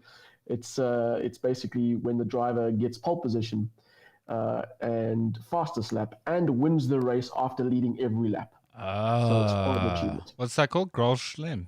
Grand Chelem. Grand Chelem. Grand Chelem. Chelem. Or what language is that? I think it's French. Nah, I don't like it. I don't know. If it's not in English, I don't like it. Yeah. I live in the Western world. Well, so France is in the Western world. What are you talking about? oh, well, you know how it goes. Anyway. Yeah. James thinks Stellenbosch and Grahamstown are in the same place. So anyway, it's kind of contagious. Good deflection there. Yeah. James is worse than me, guys. Yeah. James is the punching bag. Yeah. Yeah. James is the butt of all the whataboutisms. the great William Shakespeare. I'm not sure if you've heard of him, but he said Also from the Western world. Yeah, very much so. The part I prefer, and the only part I know, is that the world is a stage, and we must all play our role. So I'm sorry, if James is the punching bag, that's his role to play, and he must play that well. And I'm sorry, not sorry. But Red Bull unstoppable yesterday, huh? Yeah, I think so. I think Perez. I think he kind of spoiled it for himself. He qualified where he needed to be. I don't think anyone was expecting McLaren and Lando Norris to get that second position on the grid. So Perez, I think, would have been happy with his P3 and would have fancied his chances in the race. And I think he just was a little bit scrappy through the whole race. He had that turn 3 incident with Norris that got Norris's 5-second penalty. And then Perez went on later in the race to incur 2 of the same penalties for the same infringement against the same driver. That gave him his 10-second penalty at the end of the race. So I think he would have wanted a better race, a better showing of it. And he did come out afterwards and say he wasn't happy with himself. He apologized to Charles Leclerc and said, look, it's not the racer he wants to be. It's not generally how he races, but obviously he had a bit of, I don't know, red mist is the wrong thing, but I think he was just trying a little bit too hard. I don't like when they beep out the language, because Leclerc had a full-on go. There was a lot of swearing this whole weekend. If you go back to qualifying, Alonso was swearing, and then in the race, Leclerc was swearing, Raikkonen was swearing. There was a lot of swearing this whole weekend. But it's a family show, so you got to beep it out, I shout out to the guys that are doing the beeping. Because, I mean, from what I understand, that beeping's been done live. Or do they do like, when, was it Justin Timberlake who revealed Michael Jackson's sister's nipple? And is it a delayed feed? Those radio calls are all delayed with the various. There's no set delay time, but they're not live. They are delayed. Yeah. No, and fair enough. I mean, listen, Formula One is not short of money. They can pay. They can pay a guy, an idiot like me, to just buzz out the words. So, no, fair enough. But they are Formula One, so they've got the best beeper in the world. They got a mechanical engineer as the beeper. Yeah. So what are we talking about? Yeah. Are we talking about Red Bull now dominating the rest of the season? Can they only stop themselves for the rest of the season? Well, it's interesting because there's been all this talk about upgrades and how Red Bull have managed to increase that gap when, in theory, there's no the homologation rules this year prevent the teams from developing their engines any further. So they can't just add components and tweak their engines for the engines to develop more power. Certainly, I think Red Bull have got the aerodynamic package that suits this year's regulations. We've chatted about before how the aero regs at the beginning of the year aim to reduce the rear downforce. And I think that's hurt cars like Mercedes-Benz with their low rake concept. Red Bull running a higher rate concept, which is a little bit easier with those aero regs. So I think that's helped. And then interestingly, something came out this past week that Red Bull's lubricant partner, ExxonMobil, has developed a new lubricant which reduces friction and keeps the engine cooler, and that ultimately ends in a little bit more top end and a bit more power. So it's things like that they've been able to bring to the party that's really just pulled the gap out a little bit to Mercedes-Benz, enough to Mercedes-Benz rather. How much further they're going to go, I don't know. Mercedes-Benz do have some upgrades coming. Toto Wolff, last week we spoke about how Toto Wolff came out and said they'd stopped developing the car. That excluded any upgrades that were already in the pipeline. So there are upgrades coming to Mercedes, and I think both Mercedes drivers and the team will be hoping that those will help bring them closer to Red Bull. But I don't know if I don't know what else Red Bull have got to bring to the party and how much that's going to close the gap. I think we have to be willing to ask this question is, do you think perhaps the downturn at Mercedes has been the fact that Toto misses the rains down in Africa? No, not at all. Moving on. I just thought I had to. I had to ask. Listen, Mercedes. I mean, I saw Lewis's interview. Had a look at the whole thing this morning. Yeah. And just, I mean, the Bottas situation. So, your thoughts on their weekend? I think they're probably where they can be at the moment. It seems like no one at Mercedes has got an answer for the form that they've got or why they're lacking, according to Red Bull. What is interesting to me is how Bottas's analysis is a little bit more upbeat than Hamilton's. After the race, Bottas coming out and saying, that's probably the best they could have done. Silverstone's next; it's a different track. Hopefully, they can close the gap there. And Hamilton coming out and saying, well, you know what, we don't know why the gap exists. We don't know what to do. And he's pretty sure that the upgrades that they're bringing to the Mercedes won't make a difference. They're not going to close the gap to Red Bull. So Bottas a little bit more positive, in his outlook for Mercedes than Hamilton is. But Hamilton's come off the back of some form that we haven't seen from him for years. So it's probably affected him a little bit more heavily than Bottas. Bottas, I think, had a clean race, consistent race. He did well to get up from fifth, and I think he inherited a little bit, or benefited a bit rather, from Perez's scrappy race, finishing P2. I think he deserved it. Hamilton qualified fourth, finished fourth. Best he could do, I think. Hey, Lewis just signed a new deal. The guys at Mercedes are going, oh my goodness. Yeah. We knew we shouldn't have done it. So look, I saw. I mean, what's he? 7 titles in. Soft. Yeah. Look, to be fair, Lewis did pick up some damage. So I couldn't find out just what that damage was, but I think it obviously did play a role in slowing him down and having Bottas pass him towards in the latter stages of the race. Yeah, disappointing. I think it's going to be. I see. Just momentum, such a big thing. And it does actually speak to sort of Perez having that erratic race, whether because of himself or not. And you'd have to say, listen, that's another chance in terms of the constructors. Often we just speak of, especially as a sort of aficionado myself, I know to obviously look at the whole picture, but a lot of the casuals, Spike, they're always talking about the drivers' standings. But team principals are always thinking, of course, yes, we want our number one guy, but there's also a team prize on the line, and you can imagine for team morale is because I think the constructors is a culmination of everybody. That's everyone's award, as much as Hamilton winning or Verstappen winning is a team award. But when you win the constructors, that's like saying, okay, our number one driver, second driver, and the team are phenomenal, And I think Perez letting himself and his mother and the team down, You don't need to bring his mother into it. Come on, man. Oh, well, she's a proud lady. I mean, what's he doing? Woman. Well, yeah. No, she's a great woman. Well, what's he doing? 2 5-second penalties. I mean, I think there's I think your point about the constructors is an important one because it is very much as important a part of the championship as the drivers.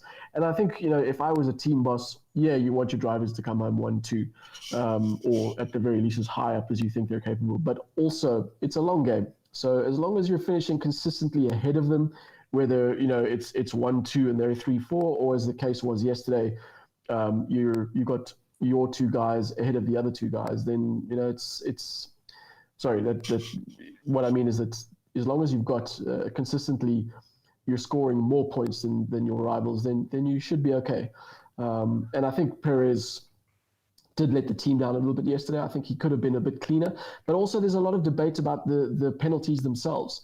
Certainly when they dished out Norris's penalty, I was surprised. I didn't think that was a very I thought it was harsh for what he did. I don't think Perez at any time had the advantage going through that corner. They were side by side going into the exit of the corner. And I think Norris should be entitled to take his line without being penalized, because it's up to Perez to make sure that he's a little bit ahead, to make sure that he has any advantage. And if anything goes wrong, to say, well, I was ahead, so why didn't he yield? The rule is that you got to give a car's width. Norris clearly didn't give a car's width, but by the same token, it's not like Perez was ahead of him. Perez was at best next to him. And as a defensive move, I think it's perfectly fine. And a lot of people are unhappy with the penalties that came out, even if they were consistent. And everybody that fell foul of that particular rule got penalized, in some cases twice, as was the case with Perez. But I'm not happy that I think they could go a bit easier on those penalties. I don't think it should be an automatic 5-second or 10-second penalty when you have those kinds of things that, for me, are racing incidents. If you've got one driver that's clearly ahead of the other, and the defending driver pushes the attacking driver off, sure, then he deserves a penalty, because that's kind of unsporting. But when it's even Stevens, like it was in that first instance between Norris and Perez, I think that 5 seconds was a bit harsh. So, and that's a good point. I was reading an article last night, because obviously I've been complaining as an all-time aficionado, is that the cars aren't loud enough. That's one thing, and you've told me I need to move on. Shut the hell up, move on. But yesterday, that first one is, and I heard the commentator saying, "Come on, that's just hard racing." That's that sort of old school talk of, you want to see the hard racing. Do you think we just need to move on and say, listen, the Americans are in town now. It's a TV show. They're not going to tolerate that sort of stuff. I mean, are you worried about that being sort of squeezed out of the game, that aggression? No, because if you look at certain moves or similar incidents ever since the Americans have been involved, guys have got away with it, in inverted commas. I think it was last season where Verstappen overtook Leclerc at turn 1 in Austria and basically pushed him off the circuit and took the win. And there was no penalty there. So I think the argument there is that turn 1, there's plenty of tarmac runoff, so you don't have as big a disadvantage if you go off the track, whereas turn 3, you're in the gravel, you lose a lot more. So that's the one argument. But I still think that there's room for some real proper elbows out racing. There's room for some wheel rubbing. And again, I think for me the criteria is if the attacking driver has got his nose ahead, when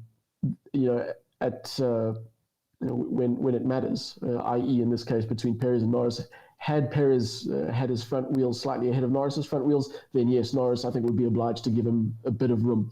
But if they're side by side, no, Norris is defending his position. But I do think that the general rule is, and it has been for a number of seasons, to let them race. And there have been a lot of incidents over the past few seasons where drivers have had some comings together that in previous seasons would have resulted in penalties, where the stewards have said, okay, well, it's a racing incident, let it go, let them race. And that has been the predominant theme for a long time. I just think yesterday's maybe was a bit of a blip on the radar. They were a little bit too harsh, I think. Yeah, some great racing terms. The elbows out racing. Elbows out racing. Absolutely. I'm going to hit you in the jugular if you get too close. I kind of like that. And Michael, race director Michael Massey, his whole thing is, as I said earlier, the rule is the guy on the inside of the move has to give a car's width. That's the rule. There's no, you didn't mention anything about positioning of cars, but I think that should factor into it. Yeah, no, with you there. Jimbo, what you got, pal? Elbows out doesn't mean literally, just by the way. But you know that because you're a racing aficionado. Yeah. There we go. So you're not saying at 300 kilometers an hour, the guys are sticking their arms out the car. Yeah. Oh, geez, here I was thinking. I also wanted to know, as a racing aficionado that you are, what did you feel about God not watering the pitch? I was going to get to that. Yeah. Again, doesn't show up. No, doesn't show up for the big match. Guys, here's what you do. As you grow up like me, I've grown up so much since the last race, which was a week ago.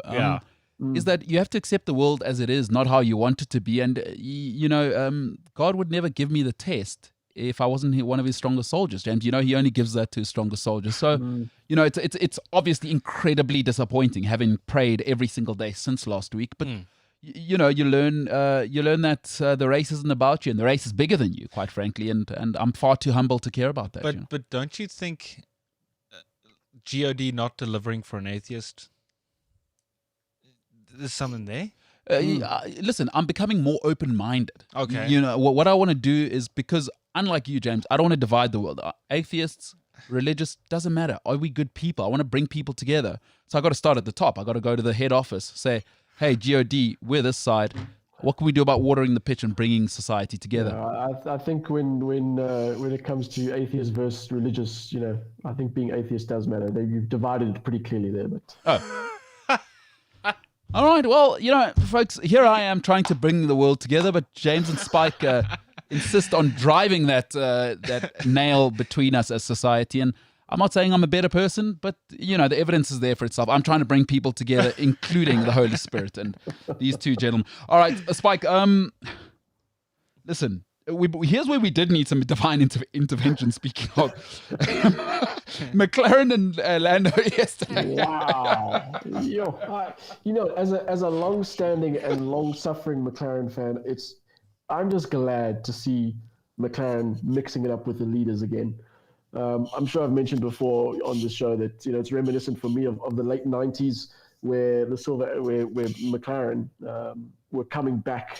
They'd been in the doldrums for a while, and they came back with Mika Häkkinen and David Coulthard.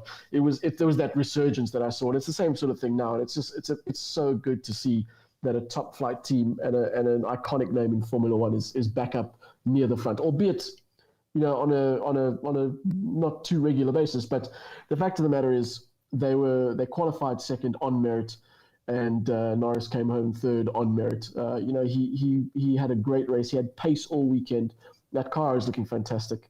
And the thing that I enjoyed most about that result for Norris, well, two things really. The first is that he came out after the race and said, well, you know what? Yeah, I finished P3, but I'm not happy about it. And that for me just shows the mentality that he wasn't happy just racing against, most of the field would be happy that they're racing against Mercedes. They would just be happy to be there. And Norris is looking at it going, well, yeah, we were there, but I could have been better. And I should have been P2. And I really enjoyed that about him. I really appreciate that attitude. And I think it shows a lot about his mentality.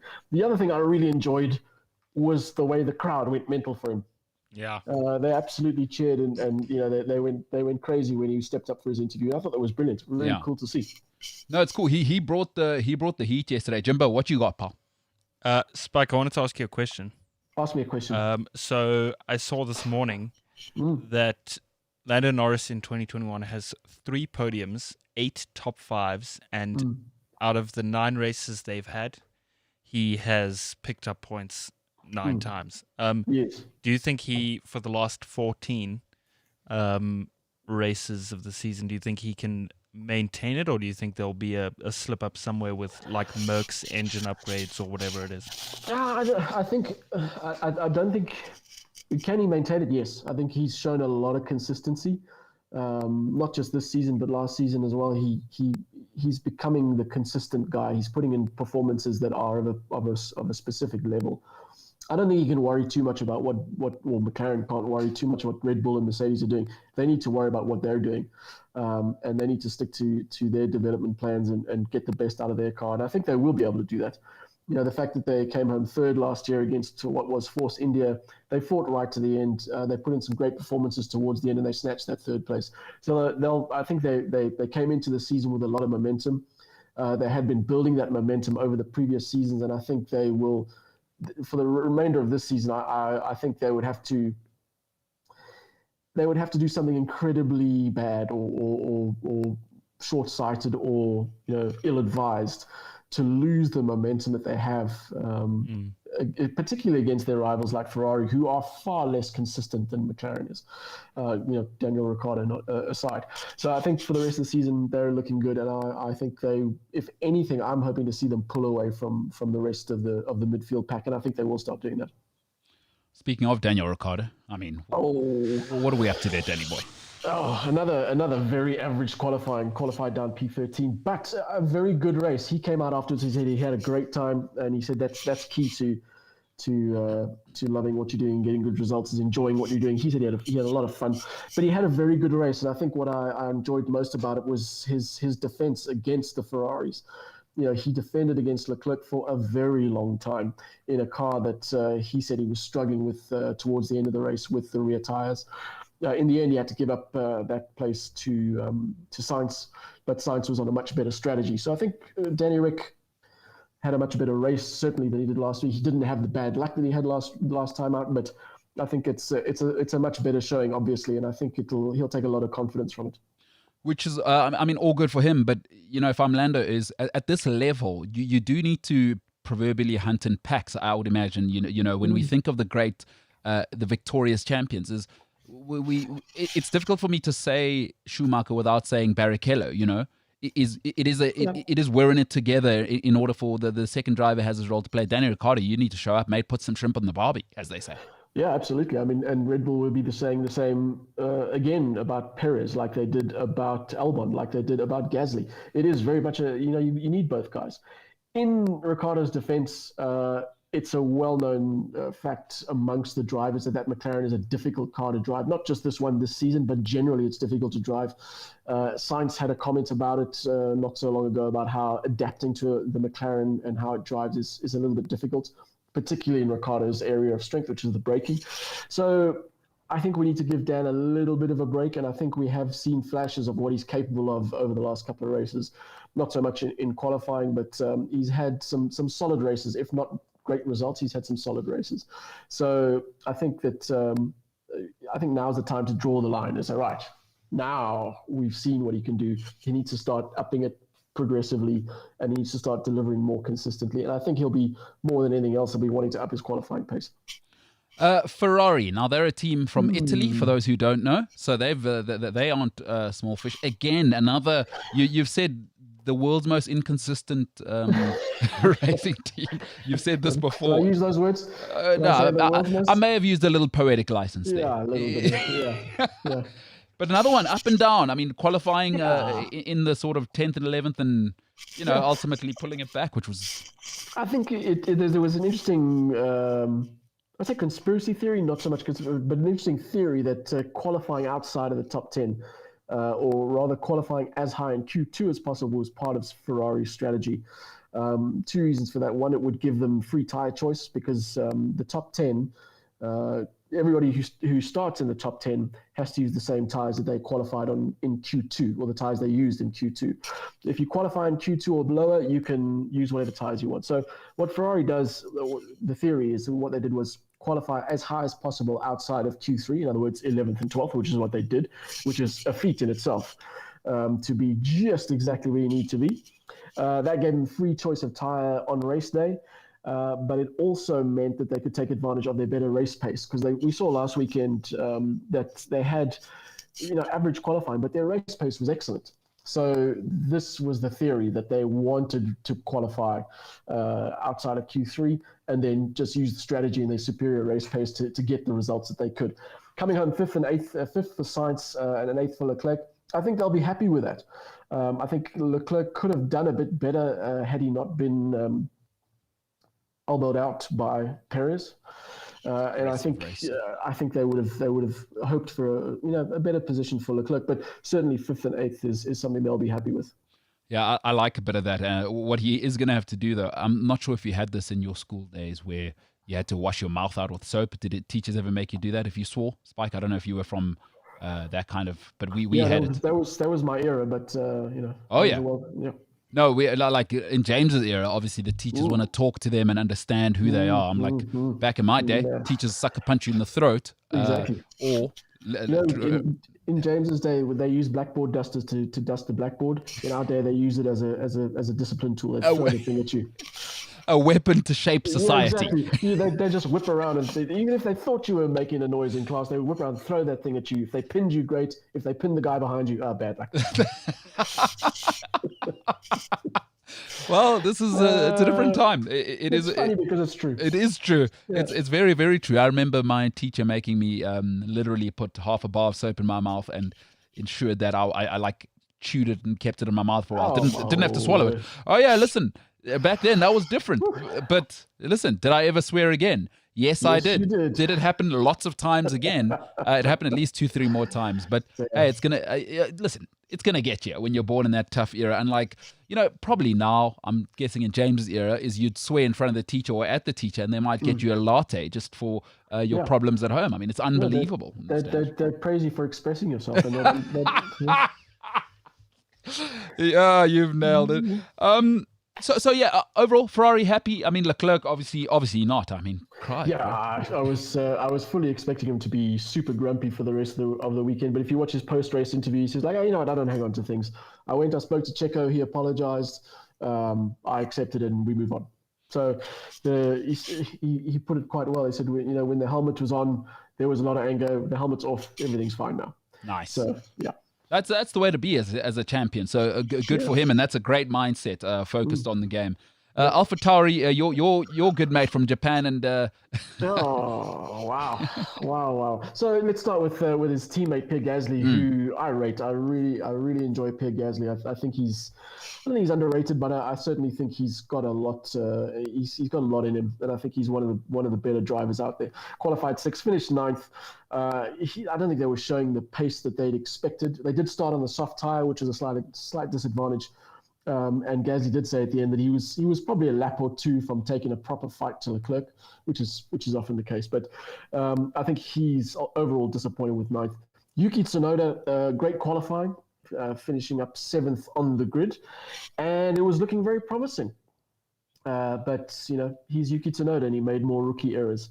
And really one of the rookie errors you can make, getting 2 5-second penalties for crossing the pit entry line at turn 9. So what the rule is if you are going into the pits, there is a line that divides the racetrack from the pit lane entry. And if you're going into the pits, you commit and you make sure you're on that side of the track before you go into the pits. If you cross that line while entering the pit lane, it's an automatic penalty. There's not much to review other than, did your wheels cross the line? Yes, 5 seconds. So Tsunoda did it, and then he did it again. So 10-second penalty, rookie error, and it's really, at this level, is not, I don't think that kind of thing is excusable. And I wonder how his team management are now starting to look at him, for the future, because Red Bull are not scared, or Red Bull as an organization are not scared of dumping drivers or replacing drivers midway through the season. Yeah, I don't think he's quite there yet, but he's certainly approaching that sort of status. If he carries on making these really silly errors and dropping the team out of the points, or hurting their races, then he's not going to be around for much longer. So I hope he gets it right. Listen, first time, rookie error. Second time, Yuki error. You know what I'm saying? Oh, I like it. You know what I'm saying? You know what I'm saying? Yeah, but hey, listen, he's gonna have to step up. This ain't your mama's house. You're gonna have to learn to survive on your own. And as you said, they've moved him over from Japan, so they are trying to get his head in the game, living in Europe. So hey, good luck to him. I like to see young people do well, but unfortunately, this is a cutthroat world, and it is the cutting edge. Formula One, no place for crying little babies. Yeah, and the thing is, the pressure mounts. So you've got the pressure of competing with your teammates in a car that is showing good pace. So the expectation is there that you've been brought in on board because you have the ability to extract the pace out of the car. And so you start making mistakes. You are damaging the car repeatedly, which has an impact on the cost cap implications. So you're starting to cost the team money. You're starting to not deliver on your promise, or on the promise of your talent. And then you've got these things of the management saying, well, maybe you should move to Italy so we can keep a closer eye on you. There's pressure there. And then you've got the pressure of not following the rules correctly and making the same mistake twice in a race. And then there's extra pressure there. So, and then that pressure kind of, to me, begets pressure, especially if you're a rookie who's fighting every race to make sure you've got a seat going forward. It ain't easy. All right, let's move on to somebody who has nothing left to really prove in that sense other than himself. Alpine, Alonso and the boys. Oh, wow, Alonso. There was a lot of swearing from him as well. And understandably so in Q3, where he was blocked by Sebastian Vettel. It was really unfortunate. Alonso came out and said, that really was... that ruined the weekend. Essentially, he felt that the car was good enough for P5. P6 in qualifying, which would have put a different spin on their race. He put in a lot of effort to come home in 10th, a lot of effort for one single point. Although it was very nice to see him come out and comment that he felt a little bit sad that he pushed George Russell out of 10th place. It would have been George Russell's first points as a Williams driver. It would have been Williams' first points in a number of years. And Alonso came out and said, he did feel a little bit sad for taking that point off Williams and George Russell, which I thought was really cool. No, he's saying that, but in his mind, he goes, I'm a champion. I don't care about who. These guys at the top, it's a different level of competitive. He'll say that for the sponsors, but in his mind, he's going, I would do it 10 times again in a row. No problem. Just a bit of analysis on that incident in qualifying that dropped him out of it killed his run in Q2. I had a look at the data and the tracker during qualifying, and the reason that Vettel was where he was is because a bunch of cars backed up going into turn 9, which they agreed that they wouldn't do. Unfortunately for Vettel, he was the last one in that train, so there was Russell, Bottas, Perez, and Vettel, the 4 cars bunching up, slowing down as Alonso was approaching.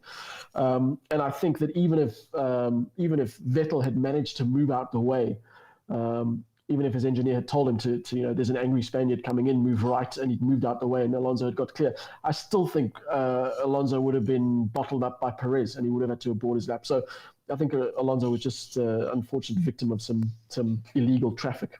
Oh, it's going to get you. Illegal traffic will get you. I don't care how great your hair is, how Spanish you are. Great hair. Superb flow. James's hair, by the way, looking unbelievable at the moment. I can see that. Yeah. It's got some shine and body. Not helped by body is important. He had some problems, James, with conditioning at a stage. It was a little flat, but we're back. We're bouncing back. COVID, he had a COVID scare. I think maybe he stopped taking care of himself, but we're bouncing back. He trimmed his beard this weekend, and good to see. We bouncing back. I did bully him a little bit last week, allegedly. I put some emotional, and also some people in the comments were allegedly bullying him into shaving his beard. So I kind of think that helped. Yeah, I think the stubble look is a better one for you, James. The 5 o'clock shadow. I agree. I have always been proud of. I've always been proud of the fact that I don't follow the pack, guys. Oh my Lord! No, I'm on my own mission. Right? Oh my God! We have to move on now. I mean, I can't even talk about Ocon anymore. It's just we have to talk about Ocon just because he'll be happy that he got absolutely mugged by Mick Schumacher and Giovinazzi. They put him into a sandwich. They damaged his suspension, and I personally think that Ocon will be glad that they did because he was on for another horrible race. At least this way he can say, you know what? I got taken out. What can I do? I'm just going to go back to my motorhome, back to my apartment, and then I'll see you guys at Silverstone. And he can just forget about these last few weeks, which have been just bloody awful. That's it. I mean, listen, they did sandwich him, though. I've thought about that. What do you think? They're moving about 180 Ks there? Yeah, I'm not sure what the corner speed is there, but he just had nowhere to go.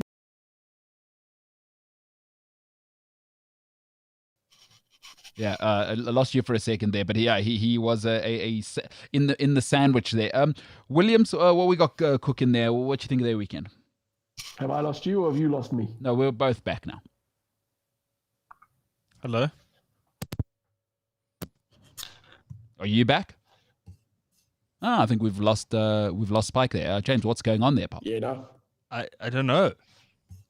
I was just adjusting my laptop. All right. Well, Spike, we will try and get you back on here. We'll try and get Spike back. Hopefully, we're still with everyone at home. We were at Williams, but yeah, listen, this race was just unbelievable. I mean, I don't really know what's going on with guys getting that sort of. I mean, the same penalty twice? Like, that's not going to work. Then you got Tsunoda doing what he's doing twice as well. That ain't gonna work, pal. Like I'm just not accepting what's going on there. We got Spike back? I think so. Spike, can you hear us? Yeah, I can hear you. All right. So we back in the game. All right, Spike. Williams, their weekend. Yeah, I think they'll be very happy with it. They'll be unhappy that they didn't score the points, but Mr. Saturday showed up big time. I do think, however, that as well as he did to get himself into Q3, that he does owe a little debt of gratitude to one Sebastian Vettel for holding up Alonso. If you look at the sector times that Alonso was putting in, he was essentially by the time the second sector rolled around on their qualifying lap, he was 0.3 up on Russell, and Russell only got into Q3 by 0.06 of a second. So I think had Vettel not held up Alonso, Russell would have been 11th. That said, though, he did put in a phenomenal performance to get the car where he did. The race result didn't quite go their way. He defended as hard as he could against Alonso in the end, but as we said, Alonso coming home to snatch that P10 towards the end of the race. And their hunt for points continues. But they're getting closer. They just need race conditions to go their way. They need that little bit of extra luck to go their way. Yeah, I mean, both Williams drivers are probably content with the weekend rather than happy. As you said, decent showing. Yeah, and Latifi as well, making up points, qualifying 18th, finishing 15th. I don't think he's particularly happy with the car that he's got, but it is. He was saying that the car is showing some very obvious defects in some corners. It was quite a harsh statement by him. Those weren't his exact words, but he did basically come out and say, the car needs a lot of work in particular corners. So I think he can be happy with his 3-place makeup, and they'll just keep pushing for a bit more development to help get Russell closer to the midfield. Now, the team I would buy the team that I will buy when I win 100 billion pounds. Aston Martin. Where are you going to win this 100 billion pounds? That's not for you to worry about. No, I am worried because if I want to be a shareholder in Aston Martin, I have to get myself in order. Listen, players play, coaches coach. Spike, you guys do what you do. I'm going to win the 100 million pounds. Right, okay. I may or may not employ you guys. Because I haven't gotten good vibes from you or James.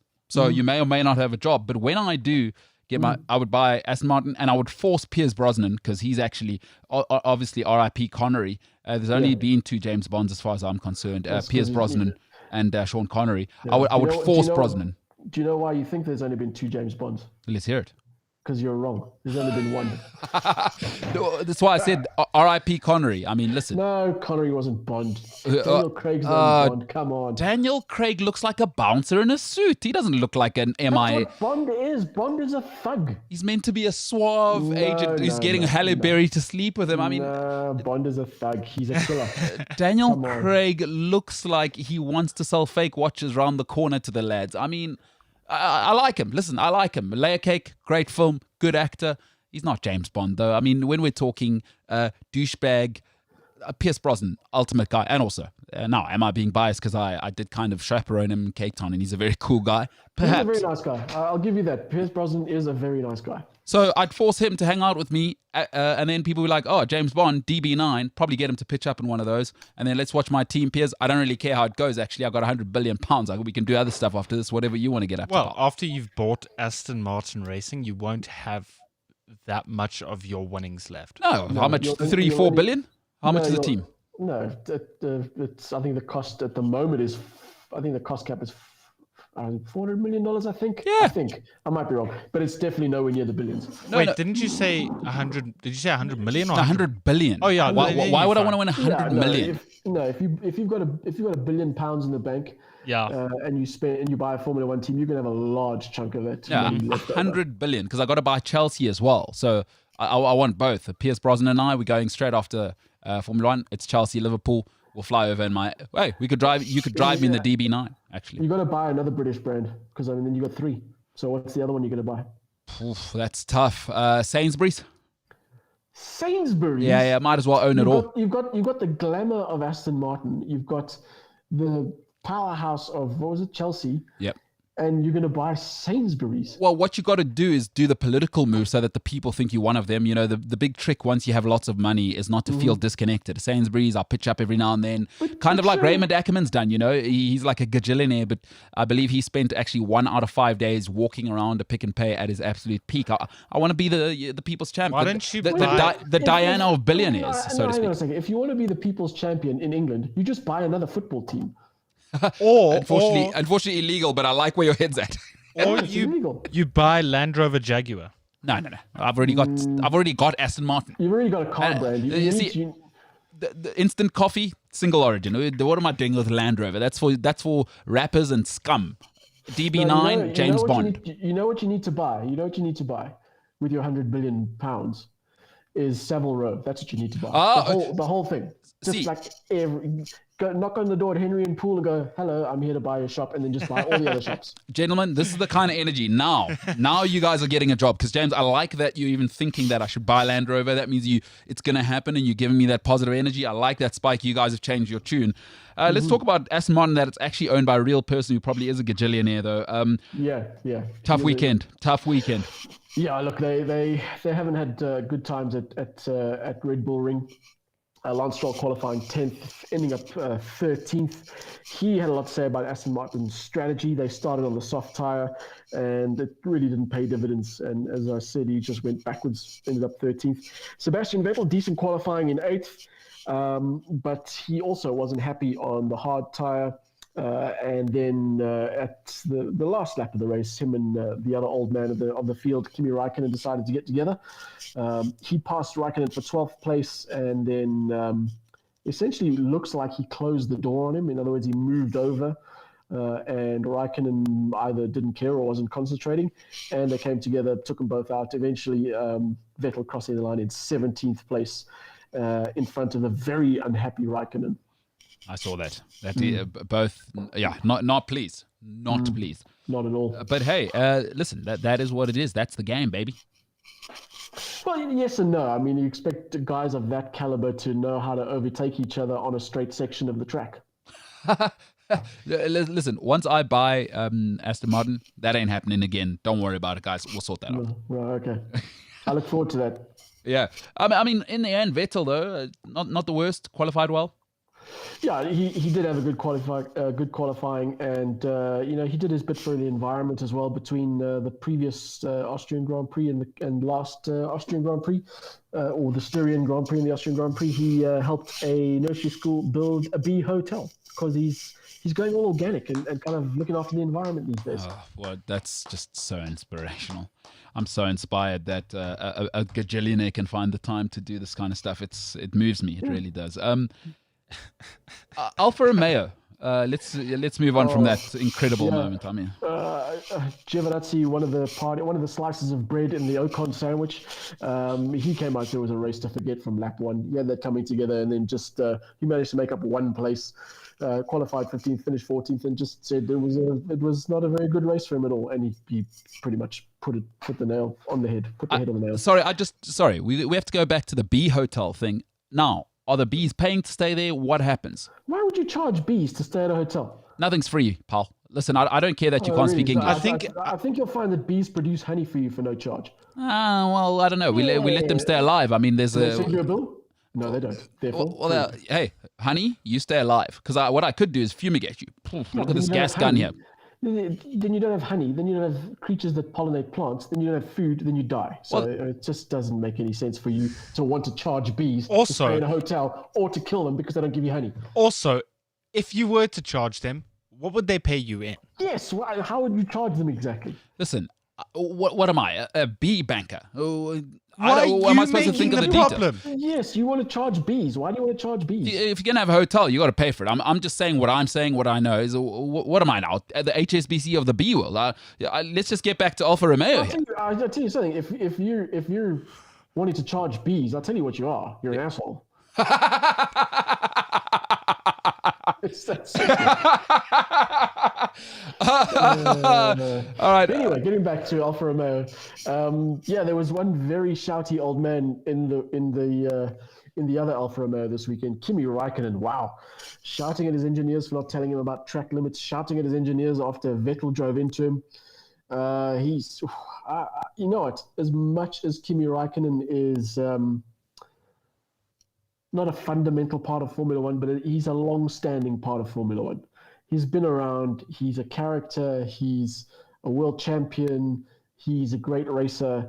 But boy, is he getting tiresome now. I think it's getting to the point where Kimi just needs to say, "Look, I've had my fun." Alfa Romeo needs to say, "Look, you've done us okay, you've kind of brought something to the team somewhere along the line, but we're going to move on. And I wouldn't be sad to see Kimi Räikkönen retire. I really wouldn't. For all his character and the humor that he brings, I don't know. I think he's getting a bit tiresome now. Yeah, the finish. Listen, not the happiest bunch at the best of times. I'll tell you that. I do know a lot of them. They can be a grumpy bunch, and they like. It's time now. It's going to happen when you've got no sunshine for 6 months a year. Well, that's true, and you're everybody's kind of like James is the third favorite son. You're everybody's fourth Scandinavian country. Nobody's, and even then, maybe Iceland's taking over. You might even be sliding to number 5. No. In the list of Scandinavian countries, let's be fair. In the list of Scandinavian countries, it goes number 1, Iceland. Number 2, Sweden. Okay. Number 3, Norway. Number 4, Finland.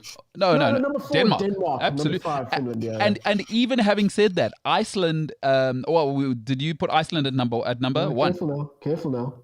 This is unbelievable. I can't believe you put them at number 1. It's incredible. But yeah, listen. Iceland is one of the greatest places in the world. It's phenomenal. Yeah, I do want to go there as a mountain runner. Having said that, the Finnish did invent the sauna, so I would pip Iceland just for that. Sauna's incredible time. Yeah, I mean, each to his own. Not being a sauna fan, anyway. Unbelievable. Guess you could say Kimi's nearing the finish line of his career. I thought we banned that one ages ago. Man, okay. Oh, come on. Signs was the one we banned. When I win 100 million or 100 billion pounds, you're not getting a job. I mean, if those are the kind, like if I'm rich, I don't want bad jokes around me. I'll just get some proper writers. I'm sorry, you're gonna have bad jokes around you for the rest of your life because you're the origin of the bad jokes. Damn straight. Excuse me. Have you ever seen anyone worth 100 billion pounds who isn't funny to people around him? What do you think? I'm gonna have idiots around me. Remember, I don't think I've ever seen a person worth 100 billion. Yeah, that's a good point. Well, yeah. I mean, I would imagine Warren Buffett is hilarious to all of his friends. Just life of the party kind of stuff. Yeah, the funniest thing. Yeah, just constantly. That old Warren cracks me up. And whenever he's in earshot, such a card. Exactly. Yeah, when he's in earshot. Yeah. So I'm just saying what it is. All right. Besides my funny jokes, let's finish off on the hilarious Haas, another absolute champions of the pool. Yeah, so Haas 19th and 20th, kind of the order and the position that we're used to. Mick Schumacher coming home in 18th. Nikita Mazepin finished 19th. Mick Schumacher, he's not going to do much in that Haas car, but he still feels like he's getting stronger. And his only, as we've mentioned, his only real yardstick is Nikita Mazepin in the car next to him, and he's pantsing him every weekend just about. So I think Mick Schumacher is probably content with where he is. Nikita Mazepin just complaining all the time. After qualifying, he was saying the car doesn't suit his driving style. It's not a car he enjoys. And then after the race, complained about all the blue flags he had that prevented him getting into any sort of stride, which is nonsensical to me because, if you're getting blue flags, you're not in your stride anyway.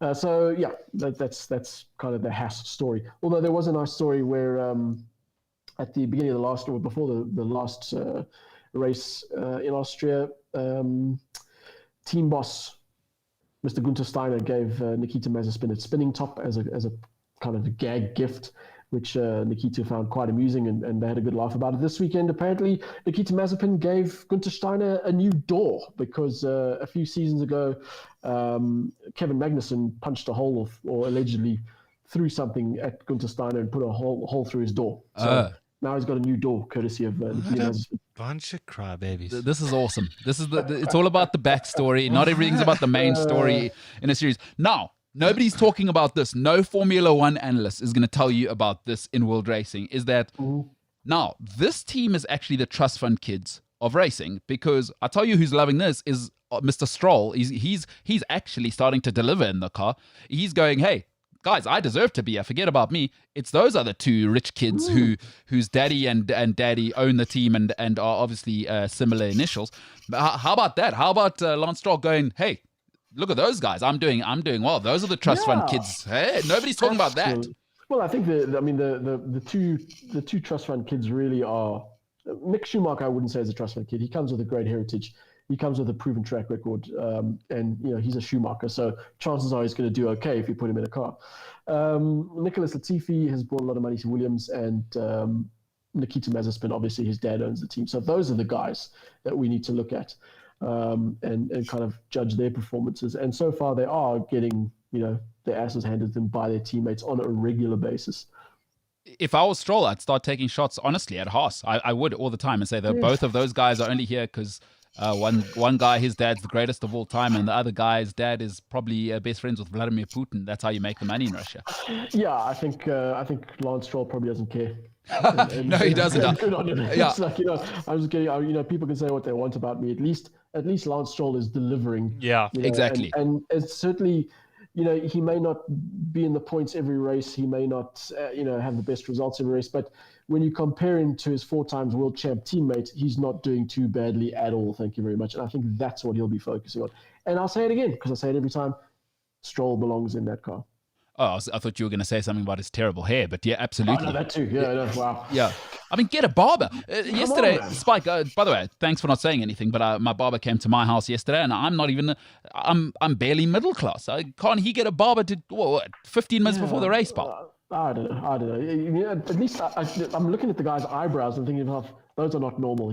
Someone's doing something with those eyebrows, because if you look at his hair, and you look at his eyebrows, they're looking after one but not the other. Yeah, it's going to happen. Listen, great race. I must tell you, I watched the short highlights, and then I was like, no, there's way too much action here. I need to watch the extended highlights on the app, worth all 35 minutes of it combined, because it was 7 minutes on the short one, and just, I don't know, the extended highlights, worth it all the way. I think I might have made a cup of tea. I count that time in the watching time.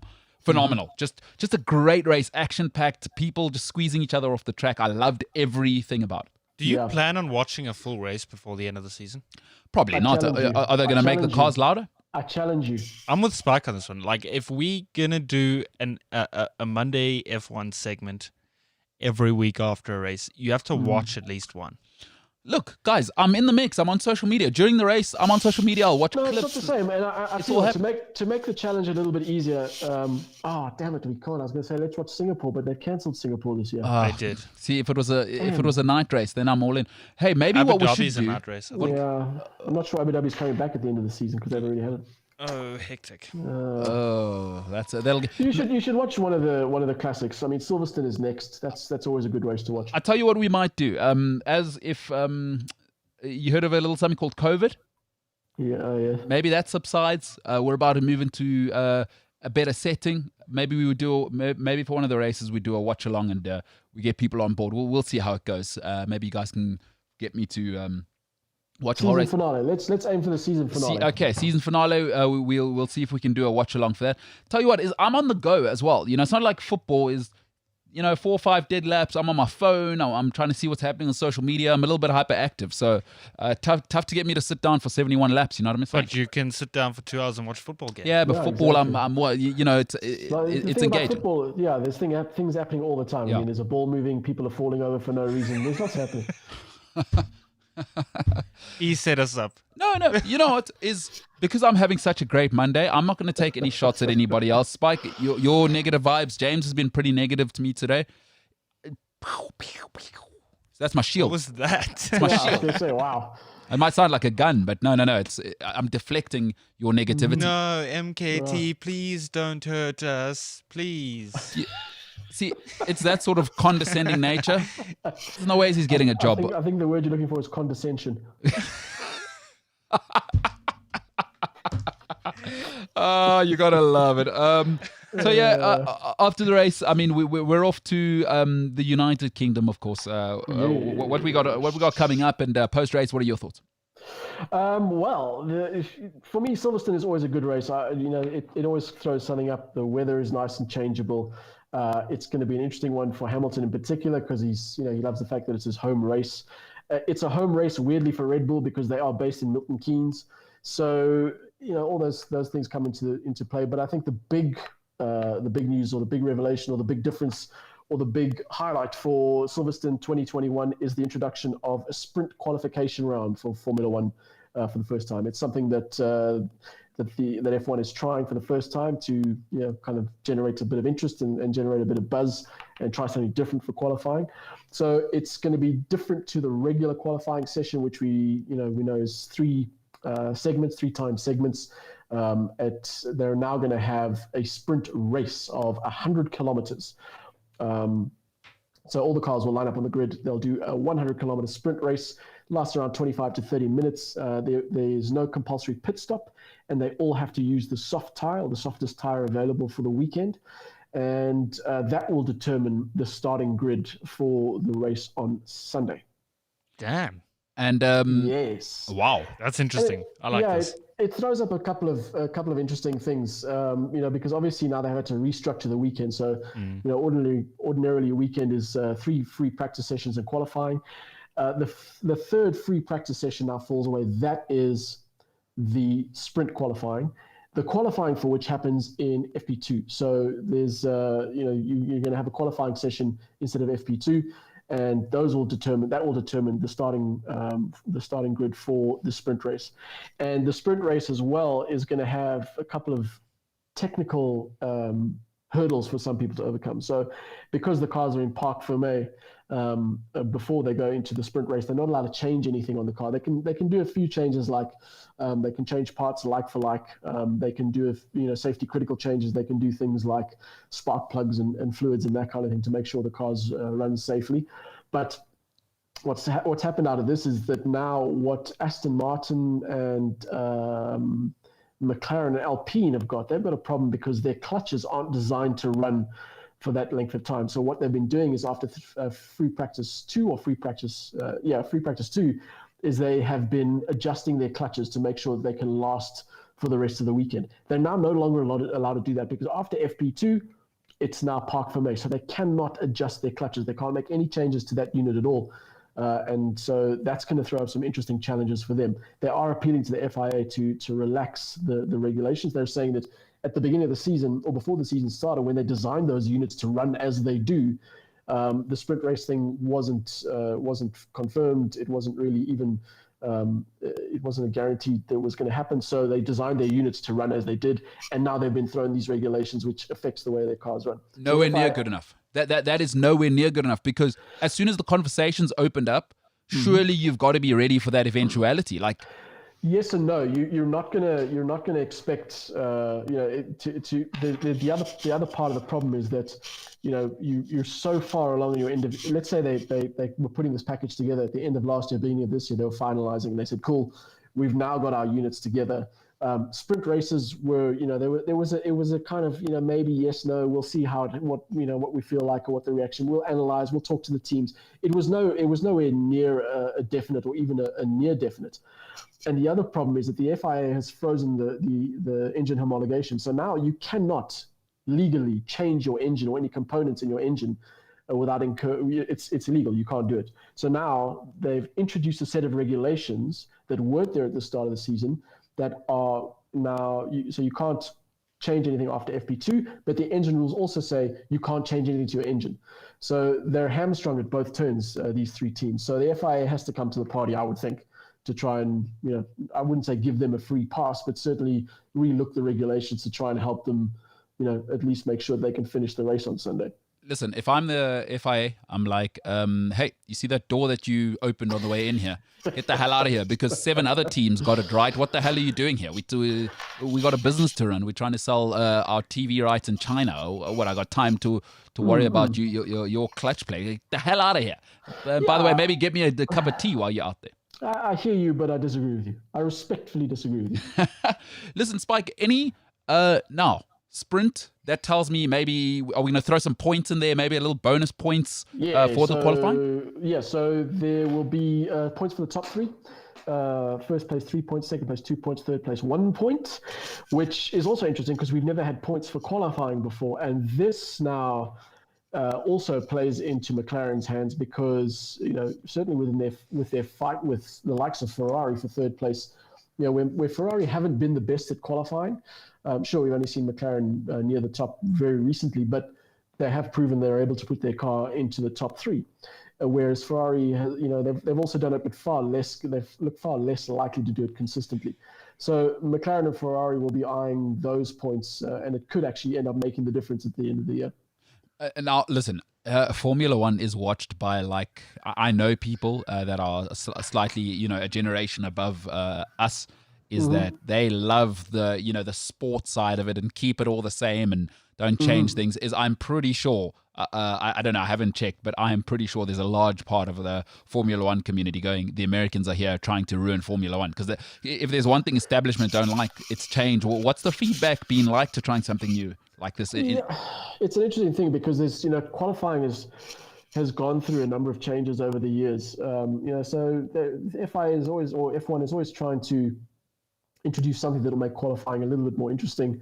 Not too long ago, it was a free-for-all. Everybody was on track at the same time, just trying to set a faster lap. Then they broke it down to the 3 sessions. Then they tried some other things through the seasons, some of which were dismal failures. So I think they're always trying to look at new ways of improving the show. And also the thing to remember with sprint qualifying is it's not a replacement for qualifying. And I don't think they're looking to do it as a permanent feature at every race, going from 2022 onwards. For example, they were saying, Monaco, it wouldn't be a good idea to have a sprint qualifying in Monaco. So it's something to try and improve the show. And I think any of the detractors, they'll be happy that it's not going to be at every race, at every event. But also, who doesn't want to see more Formula One racing? And this is an out-and-out, race. It's all 20 cars on track, gunning it for a better starting position. And, the race is only going to be 25 to 30 minutes, but, it's a race. You know what? One thing I commend Americans on for all of the flack they get from us is that America, in its very nature, and it's like young people, America's a really young country, they try things. Like, us, we kind of British influenced as the empire is so old, they've kind of crystallized the sort of everything in their societies. Is we very rarely try things where we are. I mean, the Scandinavians and Americans, they try things. And I love that about this because this sport needs this, and I think, hey, kudos to them for bringing a sort of, there's a pageantry to this. There's a, hey, let's watch a bit of, bring back some of that muscle and sort of hyper masculine competition. I love that. It can only be a good thing, surely, for the product. Yeah, it improves the show. And I think that's what they're all about. At the end of the day, cynically, they're there to make money. And how do you make money? You make it a big show so you get a big audience. But they've done it spectacularly well. And we've had lots of conversations on this show about how well they've done it with things like their social media, with things like their apps. And this kind of playing around with qualifying formats, it's just another aspect of trying to, generate a bit of interest and maybe find a new audience. Maybe the audience they're going for are guys who have only ever seen qualifying and thought, oh, well, this is boring. Or to try and just improve the TV numbers over the course of the weekend. I'm a hardcore Formula One fan. Qualifying is not something I always make time to watch. Because for me, you can pretty much watch the highlights, and that's all you really need to get an understanding of what happened in qualifying.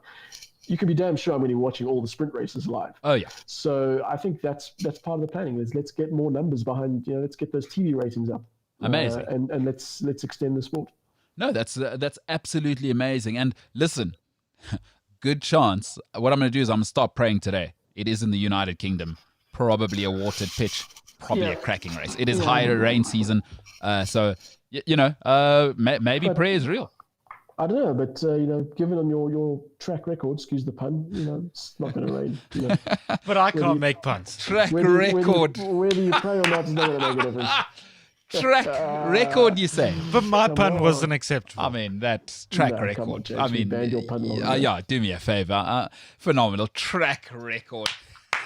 I'll take it. On that note, Spike, I think that is, we are at the peak of puns right there. Track record. On that fine note, Spike. Hey, round 2 of Austria.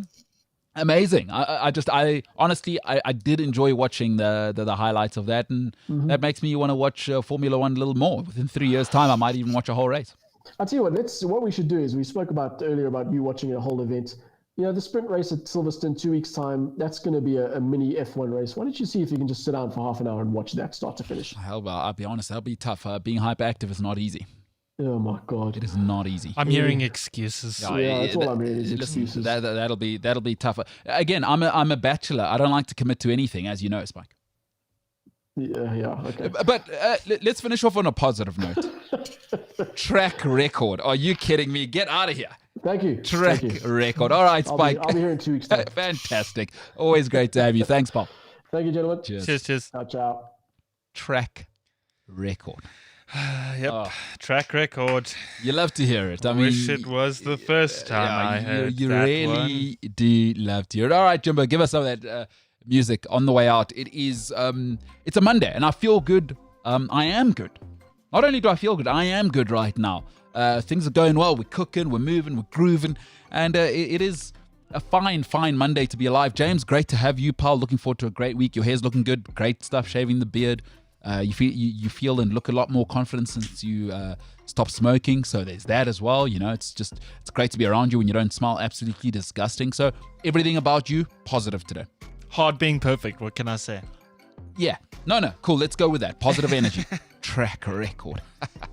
Spike Valentine. I mean, sorry, I'm still on that, James. I mean, compliment to you, but I mean, track record. You made the joke yourself before Spike was on the show, and you found his version of it funnier than yours. No, listen, because I'm humble. I don't think I'm perfect. I mean, great, certainly, but perfect, absolutely not. Come on. Jimbo, it's been awesome. It's been great. Monday. It is the 5th, of course, of July. Ladies and gentlemen, if you are looking for the podcast, you can find the MKT Show on cliffcentral.com, the Cliff Central app, or wherever you get your podcasts. Please, if you are an Apple Podcast, do give us just leave a comment, track record, for instance, on this one. I mean, do track record, laugh emoji. I mean, it is deserving of it. Ladies and gentlemen, my name, MKT. This has been the MKT Show. But for now, we are the hell out of here.